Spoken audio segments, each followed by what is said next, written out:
Guys, very good morning to all of you. कैसे हैं आप सब? स्वागत है आप सबका आज के सेशन में। चैप्टर हमारा चल रहा है कॉस्ट ऑफ कैपिटल, जिसके अंदर काफी सारी बातचीत हमने कर दी थी स्टार्ट। कुछ प्रश्न हम कर चुके हैं और कल का लेक्चर तो भैया क्या मजेदार लेक्चर था, क्योंकि पहली बार हमें होमवर्क में मिला था फाइनेंशियल मैनेजमेंट में। एक ही प्रश्न था मात्र, उम्मीद करता हूं आप बच्चों ने कर लिया होगा और बच्चे अपना होमवर्क रजिस्टर निकाल कर बैठे। सर फटाफट से चेक करा दो सर, हम चेक करना चाहते हैं हमारा आंसर सही है कि नहीं है, पूरे जोश से भरपूर। लेकिन इस चीज में थोड़ा सा विलंब है, थोड़ा सा इंतजार कीजिए, क्योंकि हमारी आप भूल गए पढ़ाने की पद्धति। मैंने कहा था जब भी नेक्स्ट क्लास से मिलेंगे पहले पुराने वाले लेक्चर का थोड़ा सा रिवाइज करेंगे और उसके बाद आगे बढ़ेंगे। तो हमारा पैटर्न क्या होगा, सबसे पहले रिवीजन होगी पिछले लेक्चर की, फिर होमवर्क चेक होगा और उसके बाद आज का क्लास वर्क होगा। तो हमने कल किया क्या था, जो हमारा कॉन्सेप्ट नंबर 2 था इररिडीमेबल कॉस्ट ऑफ डेट, उसको सबसे पहले हमने खत्म किया था। कुछ और इंपॉर्टेंट बातें उसके अंदर की थी। इररिडीमेबल डेट वो डेट होता था जिसको आपने सिर्फ और सिर्फ इंटरेस्ट देना है, उसमें प्रिंसिपल रीपेमेंट की कोई बात नहीं होती, जिसके कारण आपका जो कॉस्ट बनता है वो है इंटरेस्ट। लेकिन हमने कहा था कि इंटरेस्ट के साथ हमेशा जो है टैक्स सेविंग ऑफ इंटरेस्ट साथ में आएगी, तो आई इंटू 1 - t चलेगा, मतलब इंटरेस्ट की कॉस्ट नेट ऑफ टैक्स चलेगी और डिवाइड बाय आपको फायदा कितना हो, that is the net proceeds. हमने एक बेसिस पॉइंट नाम की चीज भी कल के लेक्चर में सीखी थी कि अगर क्वेश्चन बेसिस पॉइंट देते हैं तो 100 बेसिस पॉइंट का मतलब होता है 1%। हमें याद रहना चाहिए। इंटरेस्ट रेट को कूपन रेट भी कहा जाता है और नेट प्रोसीड्स निकालने के लिए face value plus premium minus discount करने के बाद आता है इशू प्राइस, जिसमें से फ्लोटेशन कॉस्ट माइनस करेंगे तो आप पहुंच जाते हैं नेट प्रोसीड्स पर। हमने एक बहुत ही जबरदस्त प्रश्न किया था जहां पर हमने एक चीज सीखी कि अगर फ्लोटेशन कॉस्ट आपको परसेंटेज में दी हो तो वो कॉस्ट आपने फेस वैल्यू के ऊपर लगाने की, मार्केट इशू प्राइस के ऊपर लगानी। तो हमने वहां से ये चीज को सीख लिया था कि आईसीआई कभी फेस वैल्यू के ऊपर तो कभी इशू प्राइस के ऊपर लगाता है, लेकिन लॉजिकली इशू प्राइस के ऊपर ही लगना चाहिए, क्योंकि जो इशू एक्सपेंसेस होते हैं those are a percentage of the issue price, not of the face value. हाँ, अगर क्वेश्चन कभी स्पेसिफिकली आपको कह दे कि भैया फेस वैल्यू पर ही कंप्यूट करो, तो फेस वैल्यू पर कंप्यूट कर लेंगे, वहां पर लड़ाई झगड़ा नहीं करेंगे, प्यार मोहब्बत से मामला सुलझा लेंगे। इंस्टीट्यूट ने कहा है फेस वैल्यू तो फेस वैल्यू, लेकिन अगर इंस्टीट्यूट ने कुछ नहीं कहा तो हम कुछ भी कर सकते हैं, face value oblique issue price, लेकिन लॉजिकली इशू प्राइस से करेंगे। लेकिन साथ में यहां पर ध्यान देने वाली बात यह है, मैंने ये कहा था कि अगर एम्बिग्विटी है किसी भी पॉइंट में तो हम अपनी अजम्पशन नोट लिखकर अपनी तरफ से पूरी कहानी वहां पर जो है सही से बताकर आएंगे। तो अगर आपने इशू प्राइस लिया है for the purpose of computation of flotation cost, तो वहां पर नोट लिखकर आएंगे that we have taken the issue price, alternatively we may take the face value.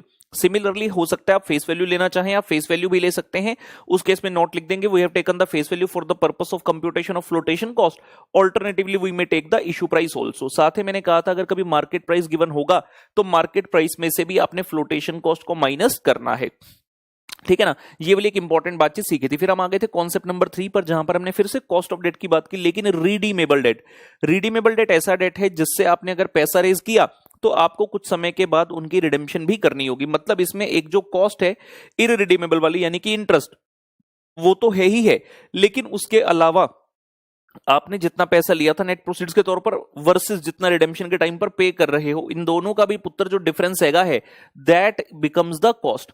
तो हमने कहा था I into 1 - t plus redemption value जो एंड पर देना है minus net proceed divide by N, मतलब नंबर ऑफ ईयर्स डिबेंचर की कितनी लाइफ है, सो दैट हम इस कॉस्ट को भी पर ईयर पर ले आए। और क्योंकि न्यूमरेटर में एवरेज कॉस्ट ले रहे हैं तो डिनोमिनेटर में भी एवरेज फंड्स लेते हैं ओपनिंग, यानी कि आपका एनपी प्लस एंड वाला value that is RV divide by 2, और आंसर आता है परसेंटेज में। हमने कहा था ये ज्यादा पॉपुलर मेथड है जहां पर सिर्फ इंटरेस्ट की ही टैक्स सेविंग कंसीडर की जाती है, लेकिन हमारे मॉड्यूल में लिखा है और जो कि सही भी है कि भैया एक और मेथड होता है जहां पर आप जो अमोर्टाइज किया था आपने RV minus NP upon N, उसके ऊपर भी टैक्स सेविंग ले सकते हैं। एक्चुअल में तो टैक्स सेविंग सॉरी इसके ऊपर भी मिलता है, लेकिन जो ज्यादा पॉपुलर मेथड है वो एग्जाम में यही वाला यूज किया जाता है इवन बाय द आईसीए, तो हम इसी वाले मेथड के तहत जो है चलेंगे। लेकिन अगर कभी क्वेश्चन आपको कह दे कि जो आपने अमोर्टाइज किया है expense RV minus NP upon N की, उसके साथ भी टैक्स सेविंग कंसीडर करना, तो आप उसके साथ भी 1 - t को कंसीडर कर लेंगे। यहां पर दो नए वेरिएबल आए थे, एक आया था एन, एक आया था आरवी। आई, टी और एनपी सेम एज अर्लियर थे। एन का मतलब है number of years, life of debenture, और जो आरवी है उसका मतलब है रिडेम्पशन वैल्यू पर डिबेंचर। अगर क्वेश्चन कुछ भी ना कहे तो हम इसे पार पर ही रिडीम कर देते हैं, मतलब जितने रुपए की फेस वैल्यू है उतने का ही रिडीम आपने कर देना। लेकिन कई बार क्वेश्चन ये भी कह सकता है कि रिडेम्पशन प्रीमियम पर हो रही है, उस केस में face value plus premium on redemption आप करेंगे तो आपकी टोटल रिडेम्पशन वैल्यू आ जाएगी। इससे संबंधित कुछ प्रश्न भी हमने क्लास में किए थे। पहले तो कॉन्सेप्ट नंबर 3 को आज हमने खत्म करना है।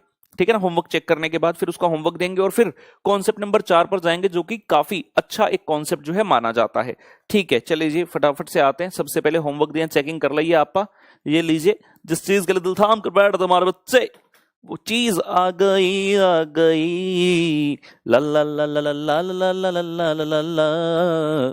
पहला प्रश्न आपको दिया गया था, मैं पढ़ता हूं क्वेश्चन, उसके बाद आंसर चेक करेंगे। कहता company issues rupee 10 lakh 16% debenture of rupee 100 each. Company is in 35% tax bracket. You are required to calculate the cost of debt after tax if the debentures are issued at. उसने 3 option दी थी, पार, 10% discount and 10% premium.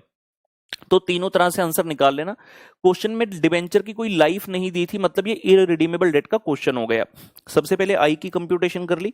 आई कितना हैगा पुत्र, 16%, तो आ गया 100 रुपए का। Face value का 16%, 16 रुपए। टैक्स है 35%। हम कर रहे हैं सबसे पहले ए का फर्स्ट पार्ट। नेट प्रोसीड्स कितनी है, पहले वाले केस में उसने बोला पार पर है तो 100 रुपए। फॉर्मूला लगा दिया, KD is equal to I, that is 16 into 1 minus T divide by NP into 100। तो ये आपका उत्तर आ रहा होगा पुत्र 10.4%।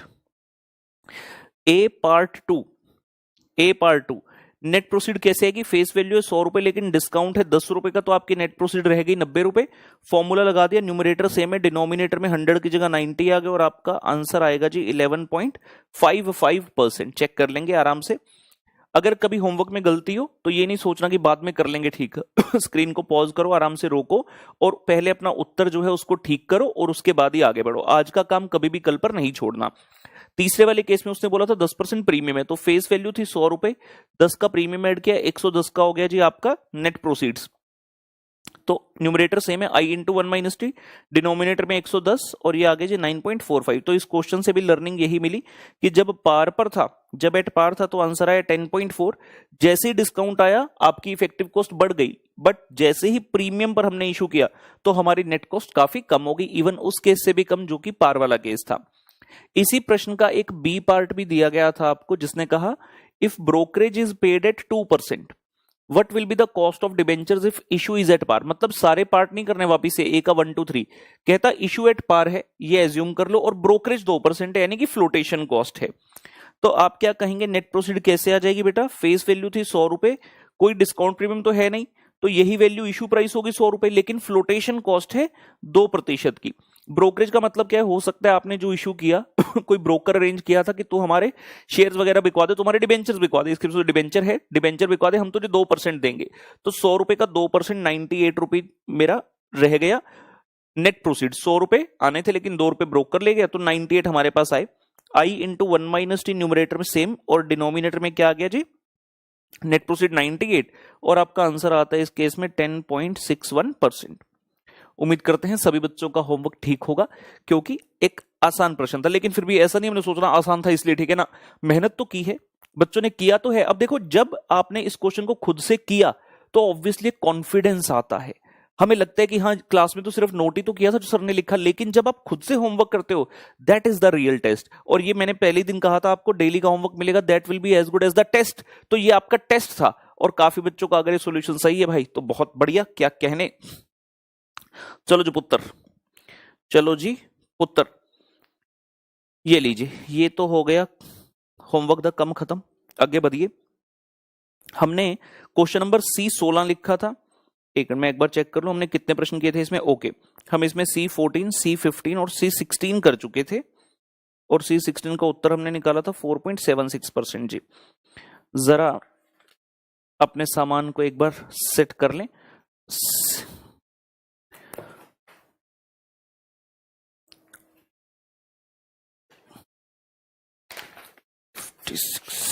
ये लीजिए जी, हम आ गए। लड्डू लिमिटेड का था concept, question number C14।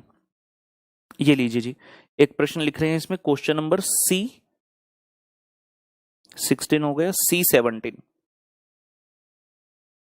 Sorry, come on guys, question number C17।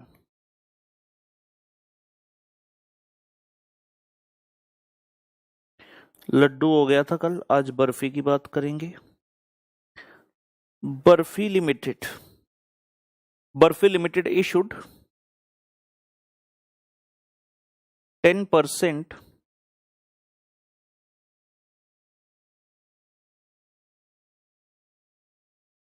₹10 lakh debentures at 5% discount, full stop. Burfield Limited issued 10% 10 lakh debenture at 5% discount. Tax rate is 40% and life of debentures is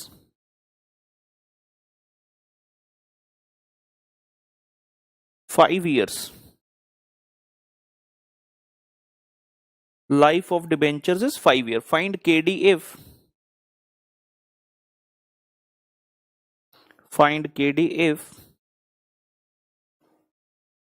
debentures are redeemable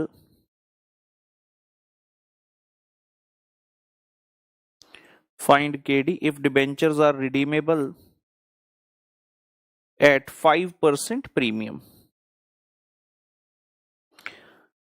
ठीक है ना, एक warm up हो जाए। कल जो हमने किया था कॉन्सेप्ट, उससे संबंधित ये प्रश्न कर रहे हैं, काफी अच्छा प्रश्न, सिखाकर जाएगा बहुत कुछ, और उसके बाद आगे बढ़ेंगे। ये लीजिए, तो क्वेश्चन कहता है 10% वाले डिबेंचर इशू किए, नंबर ऑफ डिबेंचर 10 लाख, जो कि इररिलेवेंट है। जब इशू किया तो डिस्काउंट था 5%, यानी कि 100 रुपए की फेस वैल्यू क्वेश्चन ने दी नहीं, हम एजम्पशन कर लेंगे कि 100 रुपए माना है हमने, 5% माइनस करेंगे तो 95 रुपी आ जाएगा। नेट प्रोसीड, टैक्स रेट है 40% का, डिबेंचर की लाइफ है 5 साल। जैसे ही लाइफ दिया समझ में आ गया कि रिडीमेबल का क्वेश्चन है। Find KD if the debentures are redeemable at 5% premium. तो रिडेम्पशन जो है वो फेस वैल्यू पर नहीं है, फेस वैल्यू 100, उसमें 5% प्रीमियम जोड़कर यानी कि 105 रुपए हमें वापस करने होंगे। आइए स्टार्ट करते हैं। सबसे पहले आई, ओके, यहां लिख लें एक बार, एज द, फेस वैल्यू के लिए नोट लिख देते ना, as the face value per debenture is not given, as the face value per debenture is not given, we have assumed it to be 100 rupee. We have assumed it to be 100 rupee.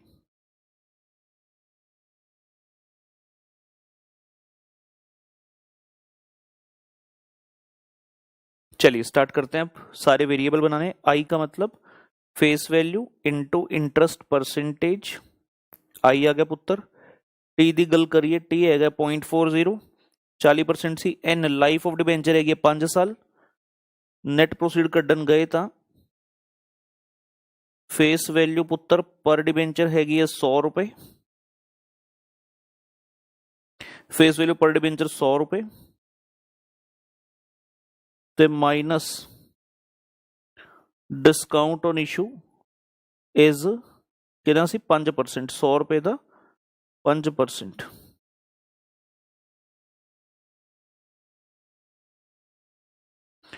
5 रुपए ਤੇ ਆ ਗਿਆ ਜੀ net proceed 95 रुपए, 95 बोले तो पुत्र 95 रुपी, 95 रुपी ਦਾ ਆ ਗਿਆ ਜੀ ਨੈਟ ਪ੍ਰੋਸੀਡ। ਰਿਡੈਂਪਸ਼ਨ ਵੈਲਿਊ ਦੀ ਗੱਲ ਕਰੀਏ, ਇਹ ਨया ਪੁਆਇੰਟ ਆਇਆ ਤੁਹਾਡੇ ਵੱਲ। ਸਭ ਤੋਂ ਪਹਿਲਾਂ ਇਸ ਤੋਂ ਪਹਿਲਾਂ ਕਿਸੇ ਕੁਐਸਚਨ ਵਿੱਚ ਵੀ ਆਪਾਂ ਰਿਡੈਂਪਸ਼ਨ ਪ੍ਰੀਮੀਅਮ ਤਾਂ ਨਹੀਂ ਕੀਤੇ ਸੀ। ਫੇਸ ਵੈਲਿਊ ਹੈ 100 ਰੁਪਏ ਤੇ ਕੁਐਸਚਨ ਨੇ ਕਿਹਾ ਹੈ debentures are redeemable at 5% premium, means you have to pay extra plus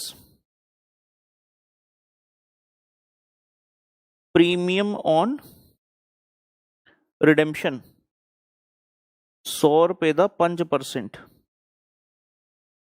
5 रुपए, यानी कि टोटल 105 रुपए ਤੁਸੀਂ ਦੇਣੇ ਆ। ਦੇਖ ਰਹੇ ਹੋ ਤੁਸੀਂ, ਆਏ ਸੀ 95, ਨੈਟ ਪ੍ਰੋਸੀਡ ਤੇ ਰਿਡੈਂਪਸ਼ਨ ਕਿੰਨੇ ਦੀ ਹੈਗੀ ਹੈ 105 ਤੇ, ਠੀਕ ਹੈ ਨਾ। ਫਾਰਮੂਲਾ ਲਾ ਲਈਏ ਜੀ ਕਿਹੜੀ ਦਾ, I into 1 minus t plus RV minus NP upon N all divide by RV plus NP upon 2 multiply by 100.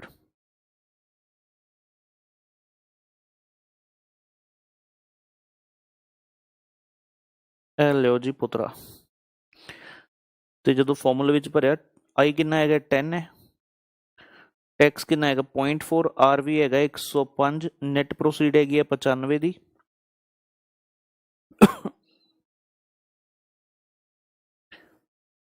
कितनी सी जी लाइफ एक बार देख लीजिए, n was 5, okay, n is 5 रुपए, सॉरी 5 ईयर्स, तो ये आगे जी 105 जमा 95 बटे 2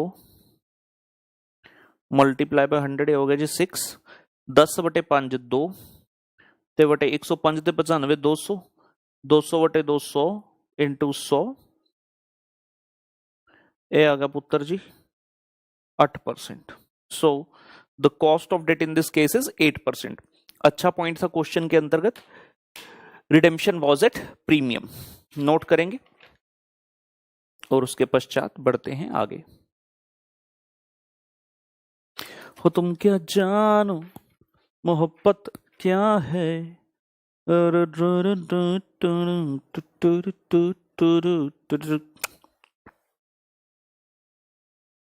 क्या बात है, क्या बात है, तेरा लक तो लगदा लाची दी, फण मर जानी है बुगाती दी।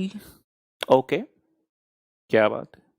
चलिए जी, हम तैयार हैं आगे बढ़ने के लिए। अगला प्रश्न हमारे इंतजार में, हम वापस आ जाते हैं अपनी क्लास पजल पर। क्लास पजल में प्रश्न नंबर 2 हमारे सामने आता हुआ एग्जाम का क्वेश्चन है, 6 मार्क्स के लिए पूछा गया था काफी साल पहले, काफी साल, अरे सॉरी, ये तो होम पजल का सेकंड बताना था, ये नहीं, ये तो आपके मॉड्यूल का क्वेश्चन है। This belongs to our module. ये लीजिए क्वेश्चन नंबर 2, मैंने गलती से अपनी होम पजल वाली शीट देख ली, तो मैंने होम पजल के हिसाब से बता दिया, बताना था मुझे किसके हिसाब से, क्लास पजल के हिसाब से। तो क्लास पजल का क्वेश्चन 2 कर रहे हैं पहले मॉड्यूल को क्वेश्चन, कहता जी Bittu limited issued 10,000 10% debentures ₹100 each, face value 100 रुपए, कूपन रेट 10% एट पार, मतलब जब इशू किया था तो फेस वैल्यू ही हमें आई थी। ऑन 1 अप्रैल 2012, 1 अप्रैल 2012 को किया था, to be matured on 1 April 22, यानी कि 10 साल की लाइफ थी। Company wants to know the cost of its existing debt on 1 April 17, 2012 में इशू किया, हम 2017 पर पहुंच गए। कहता आज के दिन बताओ जी कितनी कॉस्ट है। Market price of these debentures is ₹80, 100 रुपए का इशू किया था, मार्केट प्राइस 80 तक पहुंच गया, मतलब कंपनी अच्छा परफॉर्म नहीं कर रही है। कहता calculate the cost of existing debentures assuming 35% का टैक्स रेट। ठीक है, आंसर नंबर 2 हेड लिखते हैं और समझते हैं सिचुएशन को। आंसर नंबर 2, सो अगर मैं एक ये टाइमलाइन बना लेता हूं, हमें ये कहा गया, फिर से एचपी घूम रहा है मेरे साथ, सीपी आ जाइए जी, क्लास पजल। कहता जी बिट्टो लिमिटेड ने इशू किया था 1 अप्रैल 2012 को, इस दिन किया था इशू, और जो मेच्योरिटी है प्लान्ड वो है 1 अप्रैल 2022, मेच्योरिटी मतलब रिडेम्पशन इस दिन होनी है। कहता जी हम कहां खड़े हैं आज की डेट में, यहां 1 अप्रैल 2017 को खड़े हैं। इस दिन का जो मार्केट प्राइस है वो है 80 रुपए। आपने जब इशू किया था, यहां का फेस वैल्यू भी और इशू प्राइस भी दोनों ही सेम था 100 रुपए, क्योंकि क्वेश्चन ने कहा आपने एट पार इशू किया था। क्वेश्चन हमें कह रहा है आज के दिन खड़े होकर हमें कॉस्ट ऑफ डेट बता दीजिए। जब आज की डेट में पूछ रहा है तो I will consider only the time period which is from 1 April 17 till 1 April 22। जो पहले का समय बीत गया उसकी हमें बात नहीं करनी, क्योंकि कॉस्ट हमसे उस दिन की नहीं पूछ रहा है, 1 अप्रैल 12 की कॉस्ट पूछ रहा है आज की। तो आज यानी कि 2017 से 2022 तक जाता हूं तो कितने साल रह गए, 5 ईयर्स। तो we have to consider the life as the 5 years from 1 April 17 to 1 April 22, और उसके मुताबिक हमें जो है कॉस्ट ऑफ डेट निकालना है। बहुत ही बढ़िया प्रश्न है, आइए स्टार्ट करते हैं। सबसे पहले आई को फ्रीज करते हैं, फेस वैल्यू है 100 रुपए, क्वेश्चन ने कहा इंटरेस्ट का रेट है पुत्र 10%, तो 100 रुपए तो 10% हो गया 10 रुपए, टैक्स रेट है गया 35% यानी कि 0.35। नेट प्रोसीड की बात करें तो उसने कहा हमने पार पर इशू किया था, मतलब जो फेस वैल्यू पर डिबेंचर था वही आपका नेट प्रोसीड हो गया। लाइफ की बात करें तो बैलेंस लाइफ रहती है 5 साल, और रिडेम्पशन वैल्यू की बात करें, क्वेश्चन ने कुछ कहा कि प्रीमियम वगैरह पर होगा, नहीं, तो it is same as face value par debenture. को लिखने का एक और तरीका ये भी है, 100 रुपए ब्रैकेट में same as face value, same as face value, सारे वेरिएबल्स मिल गए, सिंपल, इसको फॉर्मूला में भर देंगे और उत्तर निकाल लेंगे। KD is equal to I into 1 - t plus RV minus NP upon N whole divide by RV plus NP upon 2 multiply by 100। आई किन्ने पुत्र 10, टैक्स रेट है 35%, RV 100, NP 100। किसी बच्चे ने नोटिस किया कुछ? हम अब तक एक चीज को गलत करते आ रहे हैं इस क्वेश्चन में। क्या? मैंने कहा अगर हम इशू करते 1 अप्रैल 12 को तो हम नेट प्रोसीड लेते 100 रुपए, लेकिन आज की डेट में अगर मैं इशू करने, जो मैंने लास्ट लेक्चर में बताया था, अगर आज की डेट में मैं इशू करने जाता हूं तो मुझे कितने रुपए मिलेंगे? 80 रुपए, क्योंकि मार्केट में प्राइस 80 है। तो नेट प्रोसीड के सामने जो लिखा है इसको मैं कर रहा हूं कट, ठीक है ना? आप भी ऐसे लिखकर कट करेंगे तभी याद रहेगा, क्योंकि इस क्वेश्चन का पॉइंट यही है गलती यही होगी, 100 रुपए। तो ये वाला कब लेते? इफ फाइंडिंग KD ऑन 1 अप्रैल 12, तब ये होता, लेकिन अब नहीं। हम क्या बोलेंगे जी, नेट प्रोसीड कितनी है आपकी? 80 रुपए, यानी कि मार्केट प्राइस, रुको इसको ऐसे करते हैं, इसको क्या करते हैं अलग से उतार देते हैं, मेन आंसर में दिक्कत ना करे।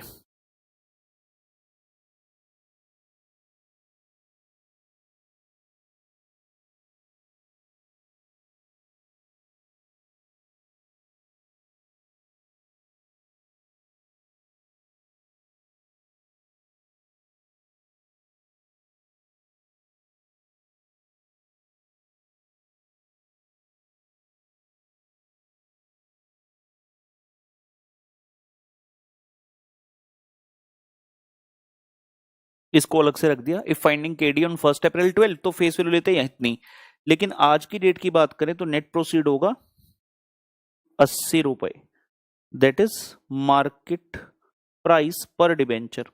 और अगर मान लीजिए क्वेश्चन आपको कहता कि फ्लोटेशन कॉस्ट है हमारी 10%, मार्केट प्राइस है 80 रुपए, यानी कि अगर आज की डेट में मैं लोगों को इशू करता हूं तो मुझे 80 रुपए से ज्यादा नहीं कोई देने वाला। मैं ये नहीं कह सकता फेस वैल्यू 100, वो कहेगा यार मार्केट से तो हमें 80 रुपए का मिल रहा है, हम 100 रुपए क्यों दे कंपनी को? तो 80 रुपए will be my issue price, जो पर्सन कंपनी को देगा वो 80, लेकिन क्या मेरे हाथ में 80 रुपए पहुंचेंगे? अगर फ्लोटेशन कॉस्ट होती तो इस 80 में से वो वाली फ्लोटेशन कॉस्ट भी माइनस करते और जो वैल्यू आती that could have been the net proceed. तो जब हमने आरपी लिखा, यहां आरवी के बाद सॉरी एनपी लिखा, यहां पर कितना आएगा जी आपका 80 रुपी।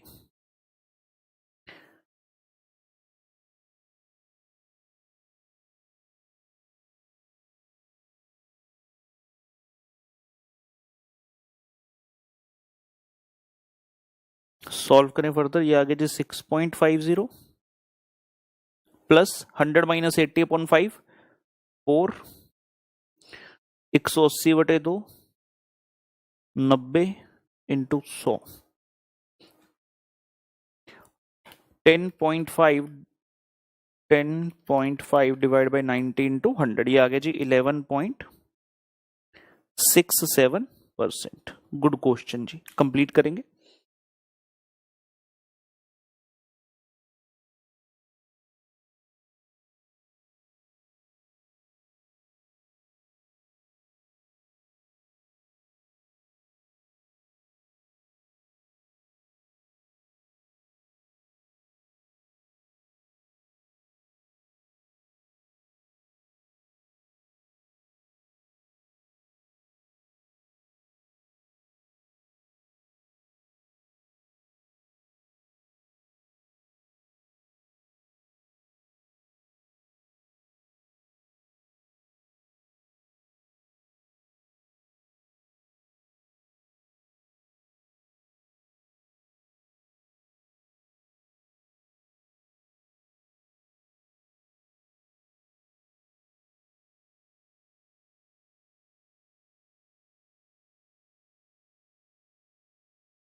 चलिए जी, ये हो गया हमारा कॉन्सेप्ट नंबर 3 रिडीमेबल डेट। इससे संबंधित होमवर्क को मार्क कर लेते हैं। आइए, सबसे पहले है आपके सामने क्वेश्चन नंबर 2, कॉन्सेप्ट नंबर 3 से exam question which was asked for 6 marks long back in the year 2006। उसके बाद आ रहा है क्वेश्चन नंबर 3, ये भी आपका कॉन्सेप्ट नंबर 3 से है, मॉड्यूल का प्रश्न है। क्वेश्चन नंबर 4 ये भी आपका कॉन्सेप्ट नंबर 3 से है, ये भी एग्जाम का क्वेश्चन है 2015 नवंबर में इंस्टीट्यूट ने पूछा था 5 नंबर के लिए। तो ये 3 प्रश्न आपके रहेंगे होमवर्क में। यहां पर जो काम करेंगे अभी वो है कुछ अलग कुछ नायाब, वो है कुछ अलग कुछ नायाब। ठीक है, हमारा कॉन्सेप्ट नंबर 3 खत्म हुआ, हम आगे बढ़ते हैं।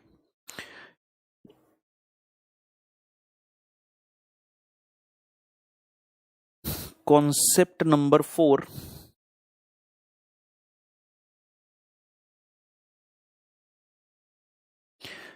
Cost of date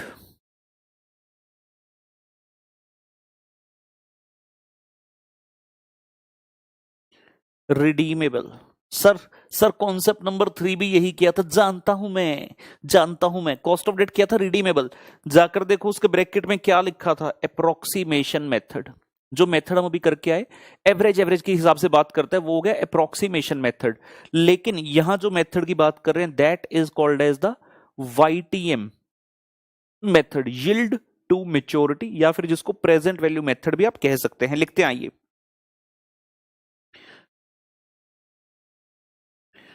yield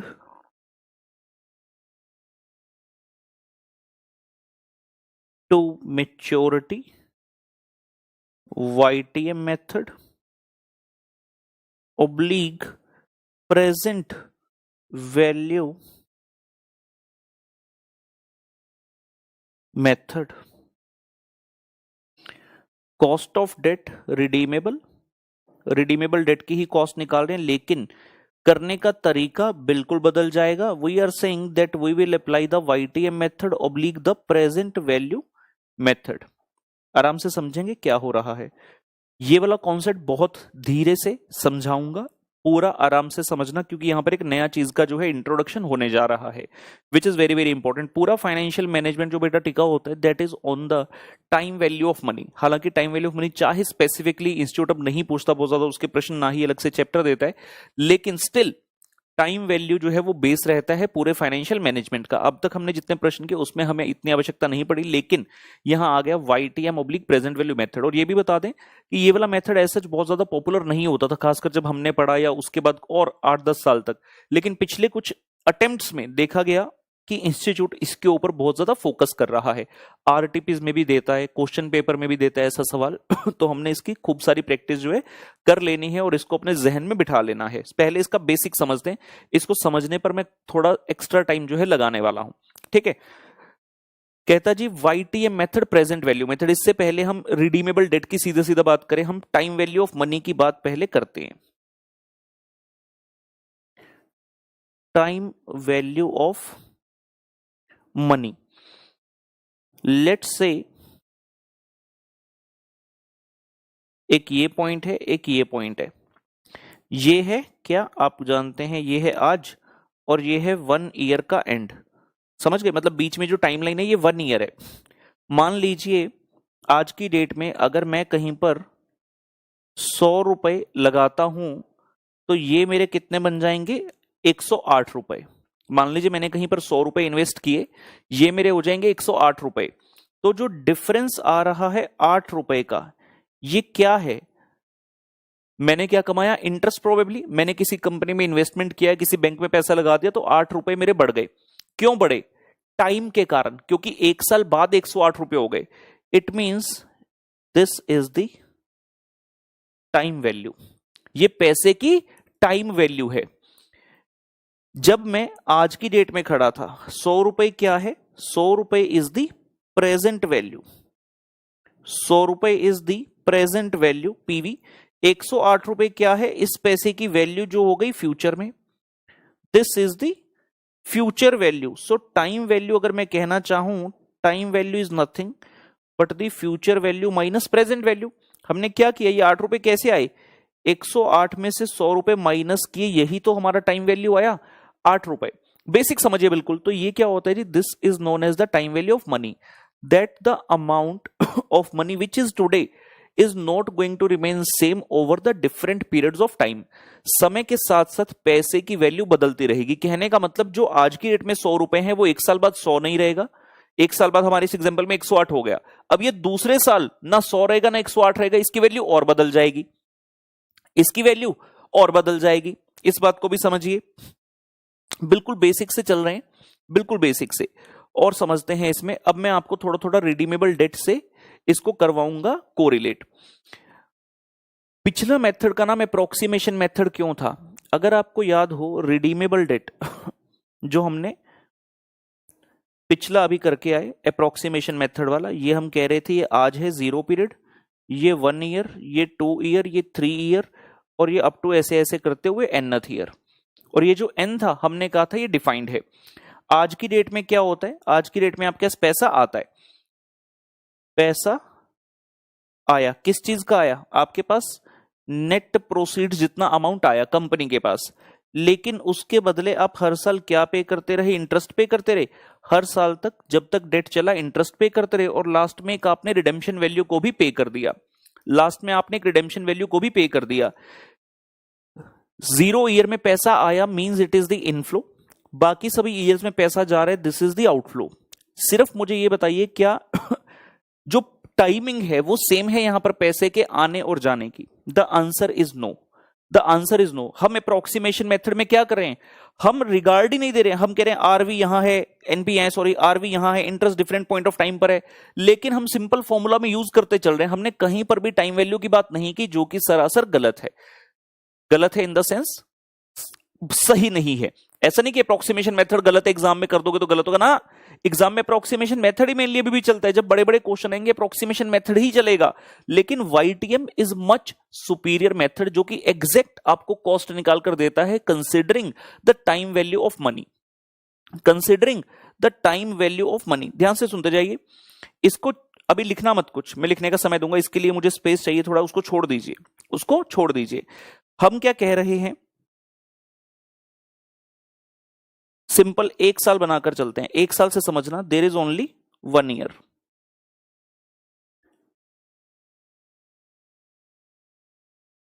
company ने पैसे लिए, लेट्स से कंपनी ने लिए 100 रुपए और कंपनी ने यहां 110 रुपए वापस कर दिए। कंपनी ने लिए 100 रुपए और एक साल बाद कंपनी ने वापस किए 110 रुपए। अगर मैं यहां से जानना चाहूं व्हाट इज द कॉस्ट, अगर मैं यहां से जानना चाहूं व्हाट इज द कॉस्ट, तो कैसे निकाल सकते हैं? अगर आप इन दोनों का डिफरेंस लेते हैं तो डिफरेंस कितना आ रहा है, 10 रुपए का। यानी कि कंपनी क्या करती है, जिस पर्सन से 100 रुपए आज की डेट में ले रही है उसे 10 रुपए जोड़कर 110 वापस कर रही है। यानी कि जो डिफरेंस है 10 रुपए, it is representing the cost. और अगर परसेंटेज में देखना चाहूं तो कितना रुपए आपने ऐड किया 100 रुपए में, 10%। 100 रुपए में 10% ऐड किया तो ये क्या हो गया, आपके लिए कॉस्ट हो गया। पहले ये बताइए सिर्फ, क्या ये एग्जांपल समझ में आ रहा है? नहीं आ रहा तो वापस से बस करेंगे सिंपल। पहले इसको देखिए, मैं एक कंपनी हूं, आप, जी हां आप जो लेक्चर के सामने इस वक्त बैठे हैं, आप है इन्वेस्टर। आपने मुझे 100 रुपए दिए, मैंने एक साल बाद आपको 110 रुपए वापस कर दिया, तो मेरी कॉस्ट कितनी हुई? मेरी कॉस्ट कितनी? मैंने कहा मैंने 10 रुपए एक्स्ट्रा दिए, लिए कितने थे 100 रुपए, तो 10% मेरी कॉस्ट हो गई। और आपके लिए जो मेरे लिए कॉस्ट है वो आपके लिए क्या रिटर्न है? आप एज ए इन्वेस्टर समझो, अगर आपने 100 रुपए कहीं पर लगाए और एक साल बाद 110 वापस आ गए तो आपको कि भैया 10% की मेरी रिटर्न आ गई, सिंपल। यानी कि जो ये टाइम वैल्यू ऑफ मनी होता है, इसी से आपकी कॉस्ट निकल कर आती है। ये 10% क्या है? This is the cost for the company, this is cost for company. और इसी को हम क्या कह सकते हैं, this is return for investor. ये मैं अलग से बता रहा हूं, कोई खास इसकी जरूरत पड़ेगी नहीं, लेकिन कहीं कहीं पर हो सकता है वो ऐसा वर्ड यूज करे तो हमें समझ में आ जाना चाहिए। Return for investor is nothing, it is the cost of the company. हमारे चैप्टर का नाम है कॉस्ट ऑफ कैपिटल, हम बिजनेस के व्यू पॉइंट से बात करते हैं, तो जो ज्यादा इंपॉर्टेंट हमें that is the cost for company, ना कि रिटर्न फॉर इन्वेस्टर। अब ये आसान एग्जांपल था, यहां से हमें ये समझ आ गया कि आज की प्रेजेंट वैल्यू और फ्यूचर वैल्यू में जो गैप है, it is nothing, it shows the cost for one party and the return for the other party. हमारे मेथड का नाम क्या है? Present value method. यानी कि जो फ्यूचर की वैल्यू है हम उसको प्रेजेंट वैल्यू पर लाएंगे। प्रेजेंट वैल्यू मेथड इस तरह समझ लो, इतना मुश्किल नहीं सर, भारी सी लाइन बोल दी, कुछ नहीं। प्रेजेंट वैल्यू मतलब मेथड मतलब प्रेजेंट वैल्यू और फ्यूचर वैल्यू को कंसीडर करेंगे। दूसरा क्या लेगा? Yield to maturity. यील्ड का मतलब होता है रिटर्न। ये वर्ड किसके यूज किया गया है? इन्वेस्टर के लिए। यील्ड टू मैच्योरिटी, मैच्योरिटी मतलब रिडेम्पशन। तो आपको जब लास्ट तक पैसा मिलेगा तब तक की कितनी रिटर्न आपकी बनेगी, यील्ड टू मैच्योरिटी। मेरे इस केस में तो मैंने एक ही साल रखा, तो आपकी जो मैच्योरिटी है वो यहीं पर हो गई पहले साल के अंत में। तो आपको स्टार्टिंग से लेकर एंड तक कितनी रिटर्न आई? 10%। ये हमने फाइनलाइज कर लिया। नाउ जब हमारे सामने क्वेश्चन आएगा, क्वेश्चन में तो एक साल नहीं होगा, क्वेश्चन में तो एक से ज्यादा ईयर्स होंगे, तो वहां पर किस प्रकार से करना है उसी चीज को हमने यहां पर समझना है। बेसिक यही है। अब जो करेंगे वो कंप्यूटेशन के लिए होगा, पहले बेसिक आराम से समझ लो। एक और लाइन में आपको लिखवा देता हूं, ब्यूटीफुल, आपको समझ में आ जाएगा। एक और लाइन आज लिख लेते हैं।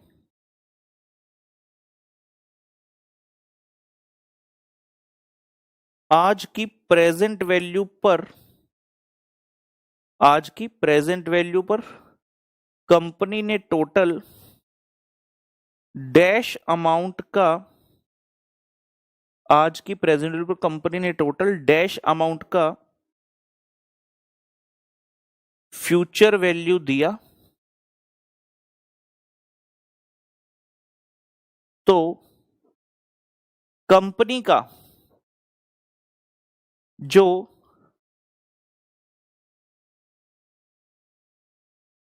एनुअल कॉस्ट परसेंटेज आया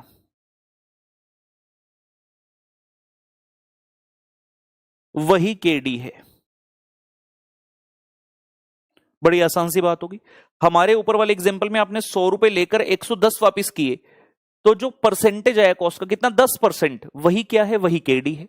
सिंपल, इसको कहते हैं यील्ड टू मैच्योरिटी मेथड। फर्क सिर्फ इतना होगा, यहां पर देखने में बहुत आसान लग रहा है क्योंकि ईयर एक ईयर नहीं होगा, डिफरेंट ईयर्स में इंटरेस्ट जा रहा है, फिर लास्ट ईयर में रिडेम्पशन वैल्यू जाएगी, तो करने में थोड़ा सा अंदाज बदलेगा, लेकिन बेसिक यही है। प्रेजेंट वैल्यू मेथड यही कहता है आपने जितना आज की डेट में लिया और जितना फ्यूचर में वापस कर रहे हो, उन दोनों का डिफरेंस देखो किस रेट पर बन रहा है, उसको कहते हैं केडी। ठीक है ना? वही होगा आपका केडी। वापस आऊंगा यहां पर, पहले सिंपल आराम से समझते हैं। तो हम यहां आ गए, यहां आ गए, सुनते जाना। यहां पर 0 ईयर में पैसा आ रहा है, जैसा हमने कहा था मैं कंपनी हूं, आपसे मुझे पैसा आएगा, बाकी सभी ईयर में मैं आपको पैसा दूंगा।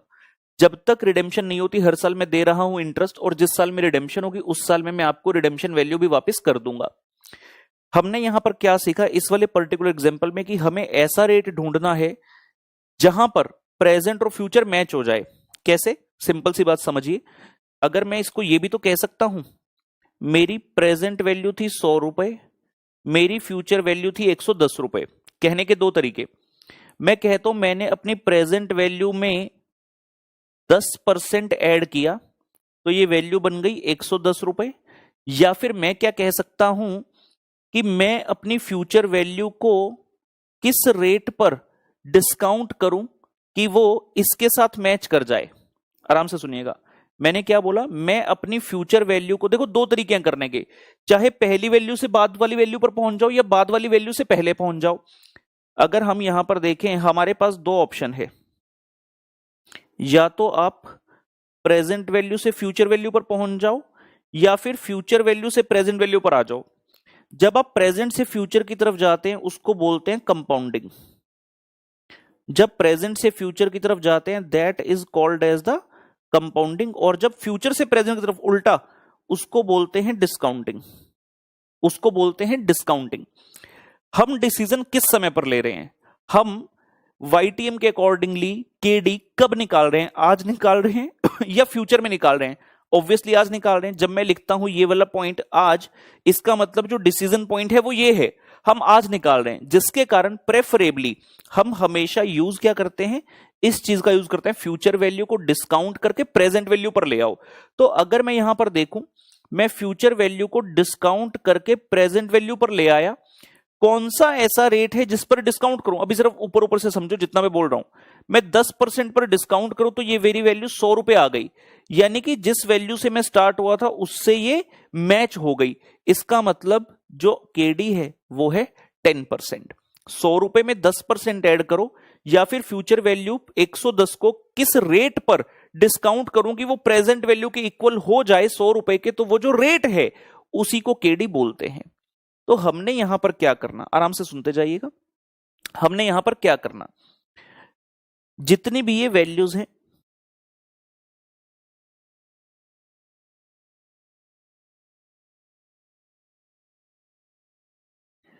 हम इन सबको क्या करेंगे जी, उठाकर लाएंगे यहां। हम इन सब वैल्यूज को उठाकर लाएंगे यहां का मतलब,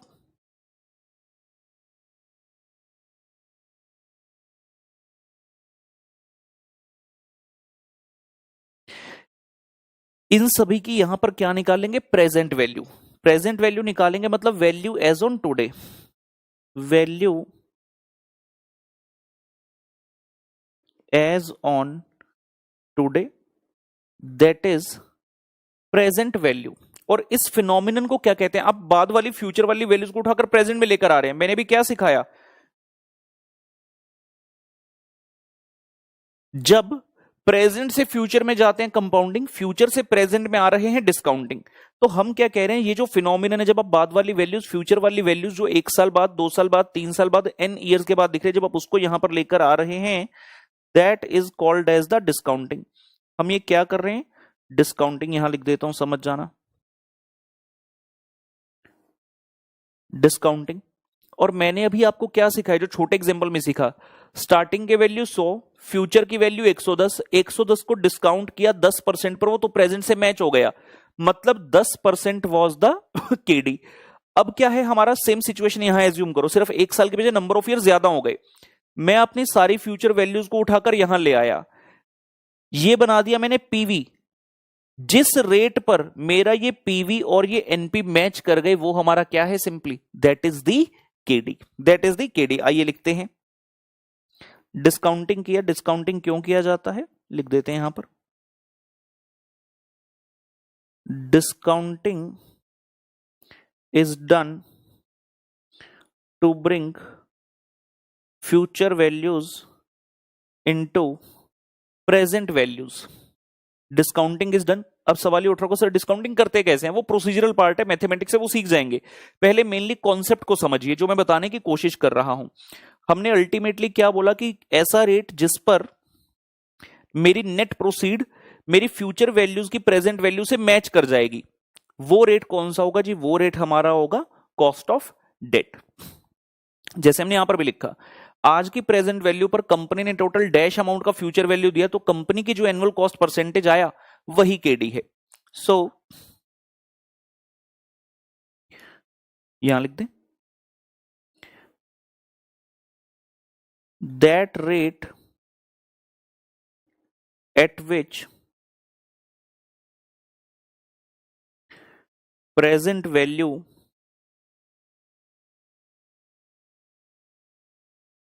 of future amounts is equal to net proceeds, that rate at which present value future amounts is equal to net proceed. जब एक्चुअल में हम करेंगे ना, हम एक टेबुलर फॉर्म में बनाकर करते हैं, जहां पर पहले वाली वैल्यू पॉजिटिव होगी और बाद वाली सारी वैल्यूज नेगेटिव होंगी, तो उनका जो नेट आएगा जब वो जीरो आ गया, अगर मैं ये बोल रहा हूं कि present value of future amounts is equal to net proceed, इसका मतलब मेरी नेट प्रोसीड अगर 100 है और इनकी फ्यूचर वैल्यूज की प्रेजेंट वैल्यू भी 100 आ गई, जिस रेट पर वो हमारा केडी होगा, ये दोनों सेम आ गई, मतलब इनका नेट इफेक्ट कितना है, जीरो। इनका नेट इफेक्ट कितना आ रहा है, जीरो। तो जिस रेट पर ये दोनों मैच कर गई, मतलब वही हमारा क्या है, केडी है। The rate at which present value future payment equal to NP, that rate is KD, that rate is KD. अभी और डिटेल में करेंगे इसे, चिंता मत कीजिए।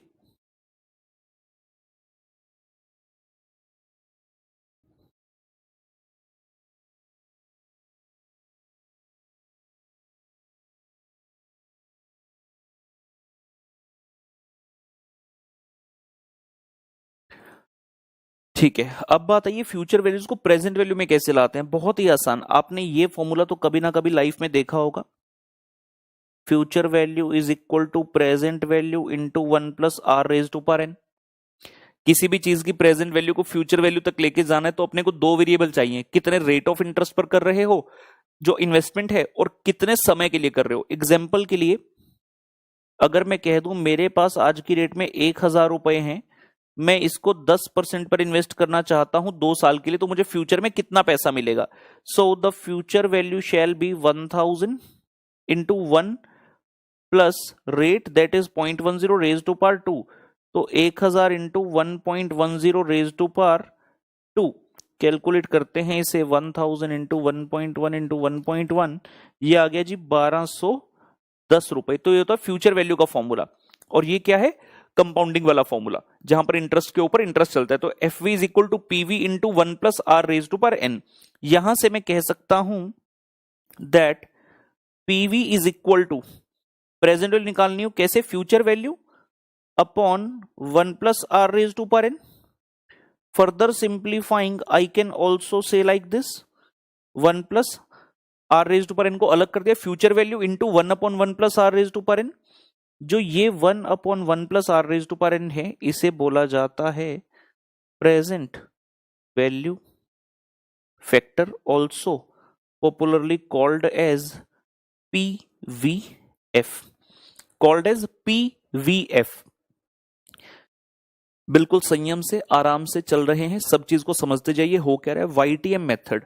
पिछले मेथड का नाम अप्रोक्सीमेशन क्यों था, क्योंकि डिफरेंट पॉइंट्स ऑफ टाइम पर हमारी वैल्यूज हैं, स्टिल वहां पर हमने किसी प्रकार से डिस्काउंटिंग कंपाउंडिंग का यूज नहीं किया, तो वो अप्रोक्सीमेशन मेथड हो गया जिसने टाइम को ही डिसरिगार्ड कर दिया। लेकिन ये मेथड कहता ऐसे नहीं करना है, जो पैसा आ रहा है वो 0 ईयर में जा रहा है डिफरेंट ईयर्स में, you need to correctly find out the KD. और केडी क्या है, इट इज नथिंग। अगर मैं कह रहा हूं मैंने आज 100 रुपए इन्वेस्ट किया, मुझे फ्यूचर में 110 रुपए मिल गया, तो मेरे लिए जो रिटर्न है 10% वो दूसरी पार्टी के लिए कॉस्ट है। तो हमें सिर्फ प्रेजेंट वैल्यू फ्यूचर वैल्यू को यूज करते हुए जाना है, जिसके लिए जरूरी क्या है, हम फ्यूचर वाली वैल्यूज को उठाकर प्रेजेंट में लाएंगे, और जो हमारी प्रेजेंट में वैल्यू पड़ी है उसके साथ उसको वर्सेस करेंगे, उसके साथ मैच करेंगे उसे। जहां ये दोनों वैल्यू मैच कर गई जिस रेट पर, वो रेट होता है हमारा केडी का rate.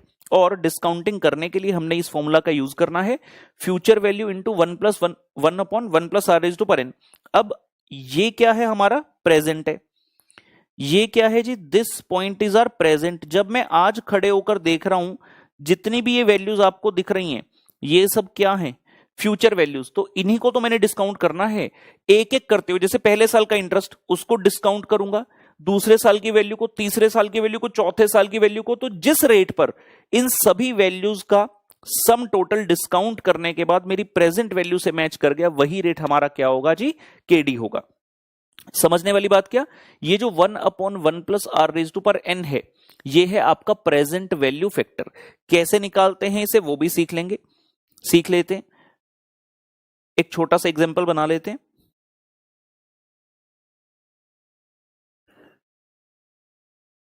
Find present value factor for following.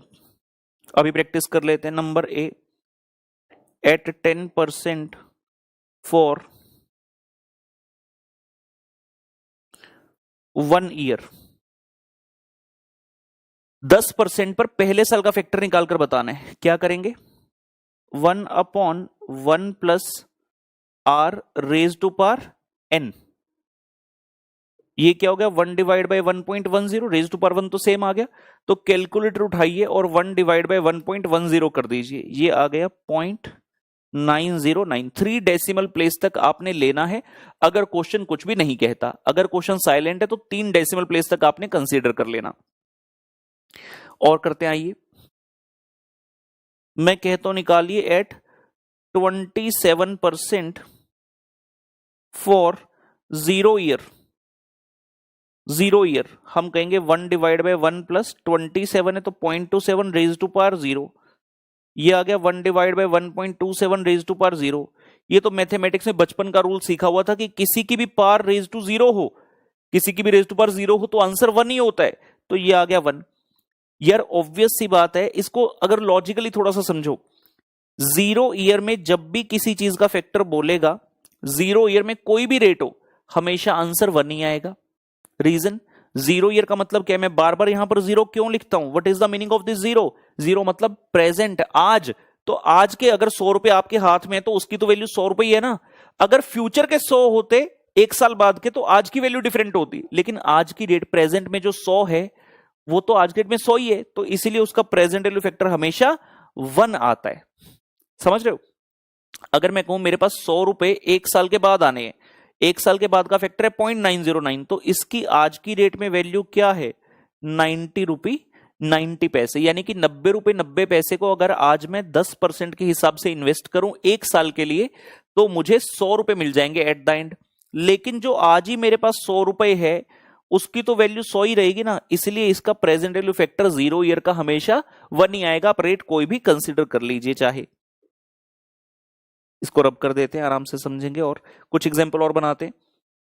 यहां लिख ले पहले एक note, at zero year PVF shall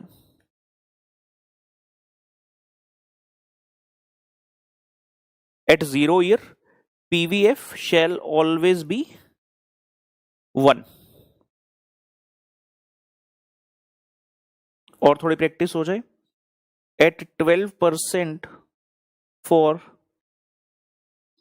third year, आप क्या कहेंगे, फॉर्मूला है 1/1 plus R raise to power n, कितना है 3, यानी कि 1 divide by 1.12 raise to power 3। कैसे करेंगे समझेंगे सही बच्चे, कैलकुलेटर उठाएंगे अपना, कैलकुलेटर उठाएंगे, 1 divide by 1.12, 1 divide by 1.12 equal press करो पहले साल का, इक्वल प्रेस करो सिर्फ दूसरे साल का, इक्वल प्रेस किया तीसरे साल का, ये आ गया जी 0.711। सुनना भी, ये कल भी बताया था मैंने, जब भी राउंड ऑफ करना, जैसे मैंने इसमें बोला 3 डेसिमल प्लेस तक करना, तो आपने 4th डेसिमल प्लेस को देखना, अगर वो 5 या 5 से बड़ी है तो आपने थर्ड वाले को 1 इंक्रीज कर देना। तो यहां पर था कितना 7117, तो हम इसे क्या कर देंगे 712। 3 डेसिमल प्लेस तक आपको अपने प्रेजेंट वैल्यू फैक्टर को लेना है। इसकी कंप्यूटेशन में कोई दिक्कत ना आए इसलिए मैं डिटेल में आपको बता रहा हूं। एक और करते आइए, आप निकालिए एट 15% फॉर फोर्थ ईयर, 15% पर मुझे चौथे साल का बताइए, 1 प्लस 0.15 रेज टू पावर 4, यानी कि 1/1.15 रेज टू पावर 4। क्या करेंगे 1 डिवाइड बाय 1.15, 4 बार इक्वल दबाना है, पहले दबाया 1 फिर 2 फिर 3 फिर 4, तो ये आ रहा है 0.5717। मैंने कहा था 3 डेसिमल प्लेस तक करना राउंड ऑफ, तो 572 हो गया जी, 0.572। ठीक है ना। तो इस तरह से आप पीवीएफ निकालेंगे, और निकालने का रीजन क्या है, रीजन क्या है निकालने का, डिफरेंट ईयर्स हैं भैया, डिफरेंट ईयर। पहले साल के लिए पहले साल का पीवीएफ चाहिए, दूसरे साल के लिए अपने को दूसरे साल का पीवीएफ चाहिए, तीसरे के लिए तीसरे साल का फैक्टर चाहिए, और वो मल्टीप्लाई किससे होते रहेंगे, इन वैल्यू से, ये जो फ्यूचर वाली वैल्यूज आपके पास लिखी हुई है। ठीक, ओके, ये जो एग्जांपल किया था ये आपको क्लियर था। अब मैं इसमें यहां पर बता सकता हूं, ये देखो ये वाली चीज बताई थी मैंने, जब 100 रुपए में 10% ऐड किया, एक तो ये तरीका था 110 तक पहुंचने का, ठीक है। दूसरा मैंने क्या कहा था, 110 से वापस भी 100 पर आ सकते हैं, रेट आपको पता है 10%। 110 मेरी फ्यूचर की वैल्यू, मुझे उसको किससे मल्टीप्लाई करना पड़ेगा, प्रेजेंट वैल्यू फैक्टर से। प्रेजेंट वैल्यू फैक्टर हमने सीख लिया 1/1 प्लस आर, यहां कितना है आर 0.10, सिर्फ एक ही ईयर है 1.1, ये हो गया 1 डिवाइड बाय 1.10 जो कि आ रहा है 0.909। यानी कि अगर आप अपनी फ्यूचर वैल्यू को इस प्रेजेंट वैल्यू फैक्टर से मल्टीप्लाई करें तो आप प्रेजेंट वैल्यू पर पहुंच जाएंगे। फ्यूचर वैल्यू कितनी है 110, प्रेजेंट वैल्यू फैक्टर कितना है 909, जरा करिए 110 इंटू 0.909, ये आ गया जी आपका अप्रोक्सीमेटली 100 रुपए, अप्रोक्सीमेटली 100 रुपए। उम्मीद करते हैं इसमें किसी प्रकार की दिक्कत अब समझने में नहीं होगी। प्रेजेंट से फ्यूचर पर जाते हैं बोला जाता है कंपाउंडिंग, फ्यूचर से प्रेजेंट पर आते हैं तो बोलते हैं डिस्काउंटिंग। फ्यूचर वाली जो वैल्यू है आपने उसको किससे मल्टीप्लाई करना है, ये तो मैंने आपको यहां पर सिखाया। फ्यूचर वाली वैल्यू को अगर मैं प्रेजेंट वैल्यू फैक्टर से मल्टीप्लाई कर दूं, ये लीजिए यहां भी एक बार लिख देते हैं। सो प्रेजेंट वैल्यू अल्टीमेटली कैसे आ रही है, फ्यूचर वैल्यू को पीवीएफ मल्टीप्लाई करने से। और ये जो पीवीएफ है ये डिपेंड करेगा आपका कितना रेट है और कितने साल, कौन से साल की फ्यूचर वैल्यू जिसको आप प्रेजेंट में लाना चाहते हैं, ये उन दो चीजों के ऊपर डिपेंड करेगा। जैसे अभी हमने ये कहा जो एक साल के बाद 110 रुपए है वो आज की रेट में 100 रुपए है, तो इसका मतलब ये नहीं है कि जो 2 साल बाद 110 होगा वो भी आज 100 होगा 10% पर। जो 2 साल बाद 110 है वो आज 100 10% पर नहीं होगा। समझ रहे हैं? रुको एक दो एग्जांपल बना देते हैं। और टाइम वैल्यू का कॉन्सेप्ट बिल्कुल क्लियर होना चाहिए अगर हमें आगे बढ़ना है, अदरवाइज दिक्कत में आ जाएंगे। एक छोटा सा फिर से एग्जांपल बना लेते हैं।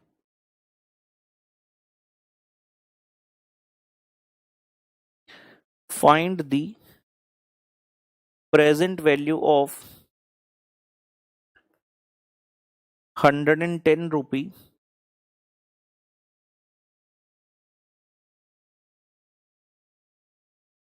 to be received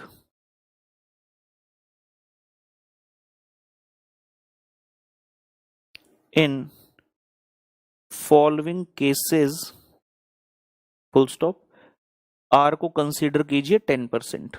ये लीजिए पहला केस, आपको अगर 110 रुपए मिलने हैं आफ्टर 1 ईयर, फ्यूचर वैल्यू जो है 110 रुपए की वो 1 साल बाद मिलने हैं, तो हम कहेंगे आप क्या करिए, फ्यूचर वैल्यू 110 रुपए into present value factor. Are percent कितना है 10% और एन कितना है 1 ईयर। देखते जाइए, अगर मैं कहता हूं आफ्टर 2 ईयर्स, अगर 110 रुपए आपको 2 साल के बाद मिलने हैं तो आज की डेट में उसकी वैल्यू क्या होगी। अगर आपको आफ्टर 3 ईयर्स मिलने हैं, if you are to receive the 110 rupee after 3 year, तो आज की प्रेजेंट वैल्यू कितनी होगी। तो आर और एन का कॉम्बिनेशन डिपेंड करता है कि आपकी फ्यूचर वैल्यू कौन से साल के बाद की है। जैसे यहां आए 110 रुपए मल्टीप्लाई बाय 1 डिवाइड बाय 1.10, 1 साल का फैक्टर 0.909। दूसरे साल का फैक्टर, अगर मैं 2 साल के बाद ये 110 रुपए मिलेंगे मुझे, तो आज की डेट में इनकी वैल्यू क्या है, 110 इंटू 0.751, ये है 10% पर तीसरे साल का फैक्टर। सो 110 इंटू दिस, ये आता है आपका 100 रुपए। कहने का मतलब जो आज 100 रुपए है वो 1 साल बाद 110 बन जाएगा 10% पर। जो 2 साल बाद 110 है उसकी वैल्यू आज की डेट में 90.86 रुपी ही है। रीजन कितना आसान है, यहां सिर्फ 1 साल बाद ही आपको 100 रुपए मिल रहे थे, ओनली आफ्टर 1 ईयर, लेकिन यहां पर 2 साल के बाद 110 बनेंगे, तो आज मैं कितने रुपए लगाऊं। पहले वाले केस में क्या है, मैंने आज बैंक में डाल दिए 100 रुपए, 1 साल के बाद 110 हो गए। दूसरे वाली सिचुएशन में क्या आया, बैंक कहता मैं आपको 2 साल बाद 110 रुपए दे दूंगा, तो आप आज कितना लगाओगे। तो आज हम कितना लगाएंगे 90.86, क्योंकि इसके ऊपर 2 बार इंटरेस्ट आएगा, एक पहले साल का एक दूसरे साल का, तो इसलिए इसकी वैल्यू आज के डेट में कम है। और तीसरे की और भी कम आएगी, 110 इंटू 0.751, ये आ रहा है 82.61 rupee. Are you getting my point. तीनों सिचुएशन में हमने क्या किया, ये देखिए, ये हम खड़े हैं प्रेजेंट वैल्यू पर। मैंने 3 केस बनाए, केस ए, केस बी और केस सी। केस ए में मैंने कहा आपको 1 साल के बाद ही 110 मिल जाएगा, केस 2 में दूसरे साल के बाद, और केस 3 में मैंने कहा तीसरे साल के बाद 110 मिलेगा। तो आज की डेट में वैल्यू क्या होगी, क्योंकि पहले वाला जो केस है ए केस, उसमें 1 साल ही मिल जाएगा, तो सिर्फ 1 साल का इंटरेस्ट है, इसीलिए उसका आंसर कितना आया 100 रुपए। सेकेंड ईयर में गए, उसमें 2 साल का इंटरेस्ट मिलेगा, तो आज मुझे कम इन्वेस्ट करना पड़ेगा। और तीसरे साल में तो 3 साल का इंटरेस्ट लगेगा, इसलिए आज मुझे कितना इन्वेस्ट करना पड़ेगा, सिर्फ 82.61 रुपी। तो ये लॉजिक टाइम वैल्यू का माइंड में क्लियर होना चाहिए, बहुत आसान है, कोई ज्यादा दिक्कत परेशानी इसमें नहीं है। अब आपने जो रहता है फटाफट नोट कीजिए, तो मैं आगे बढ़ता हूं।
चलिए गाइस, बढ़ते हैं आगे। जरा थोड़ा सा और इसमें लिखना है, एक दो पॉइंट, और उसके बाद क्वेश्चन पर चलेंगे।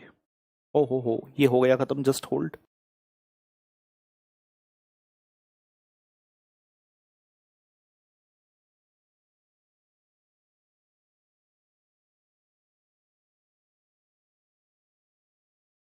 ये लीजिए जी, वो वाला हमारा पूरा हो गया खत्म। लास्ट पेज था हमारे शीट में, तो हम बढ़ते हैं आगे। सेकंड नंबर पर आ गए, लिखेंगे स्टेप्स, लिखेंगे steps.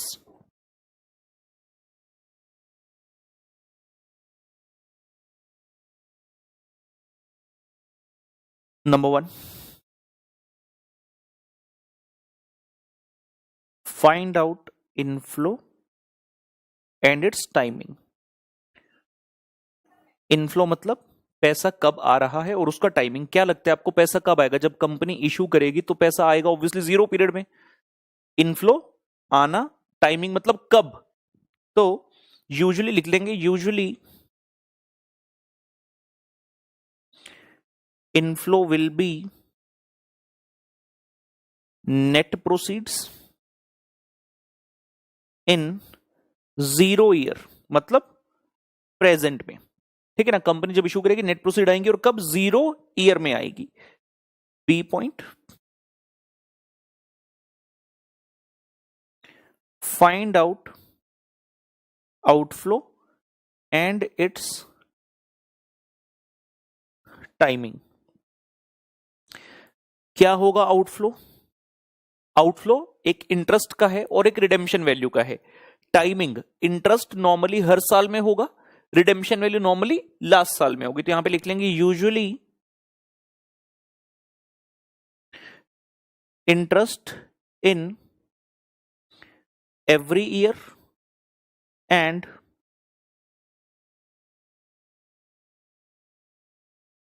redemption value in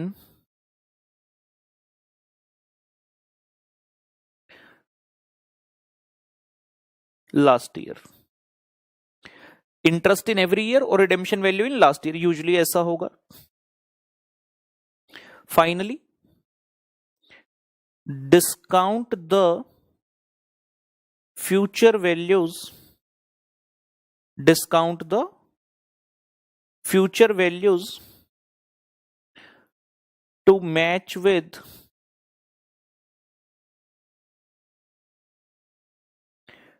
present value।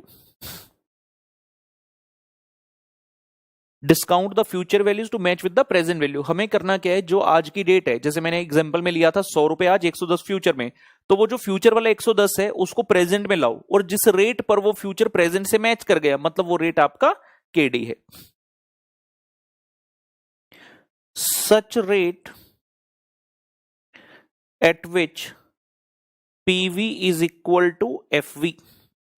ऐसा रेट जिस पर फ्यूचर और प्रेजेंट मैच कर जाए is the KD.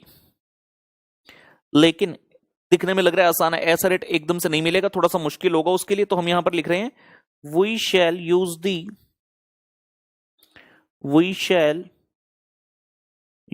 The interpolation method. लिखेंगे we shall use the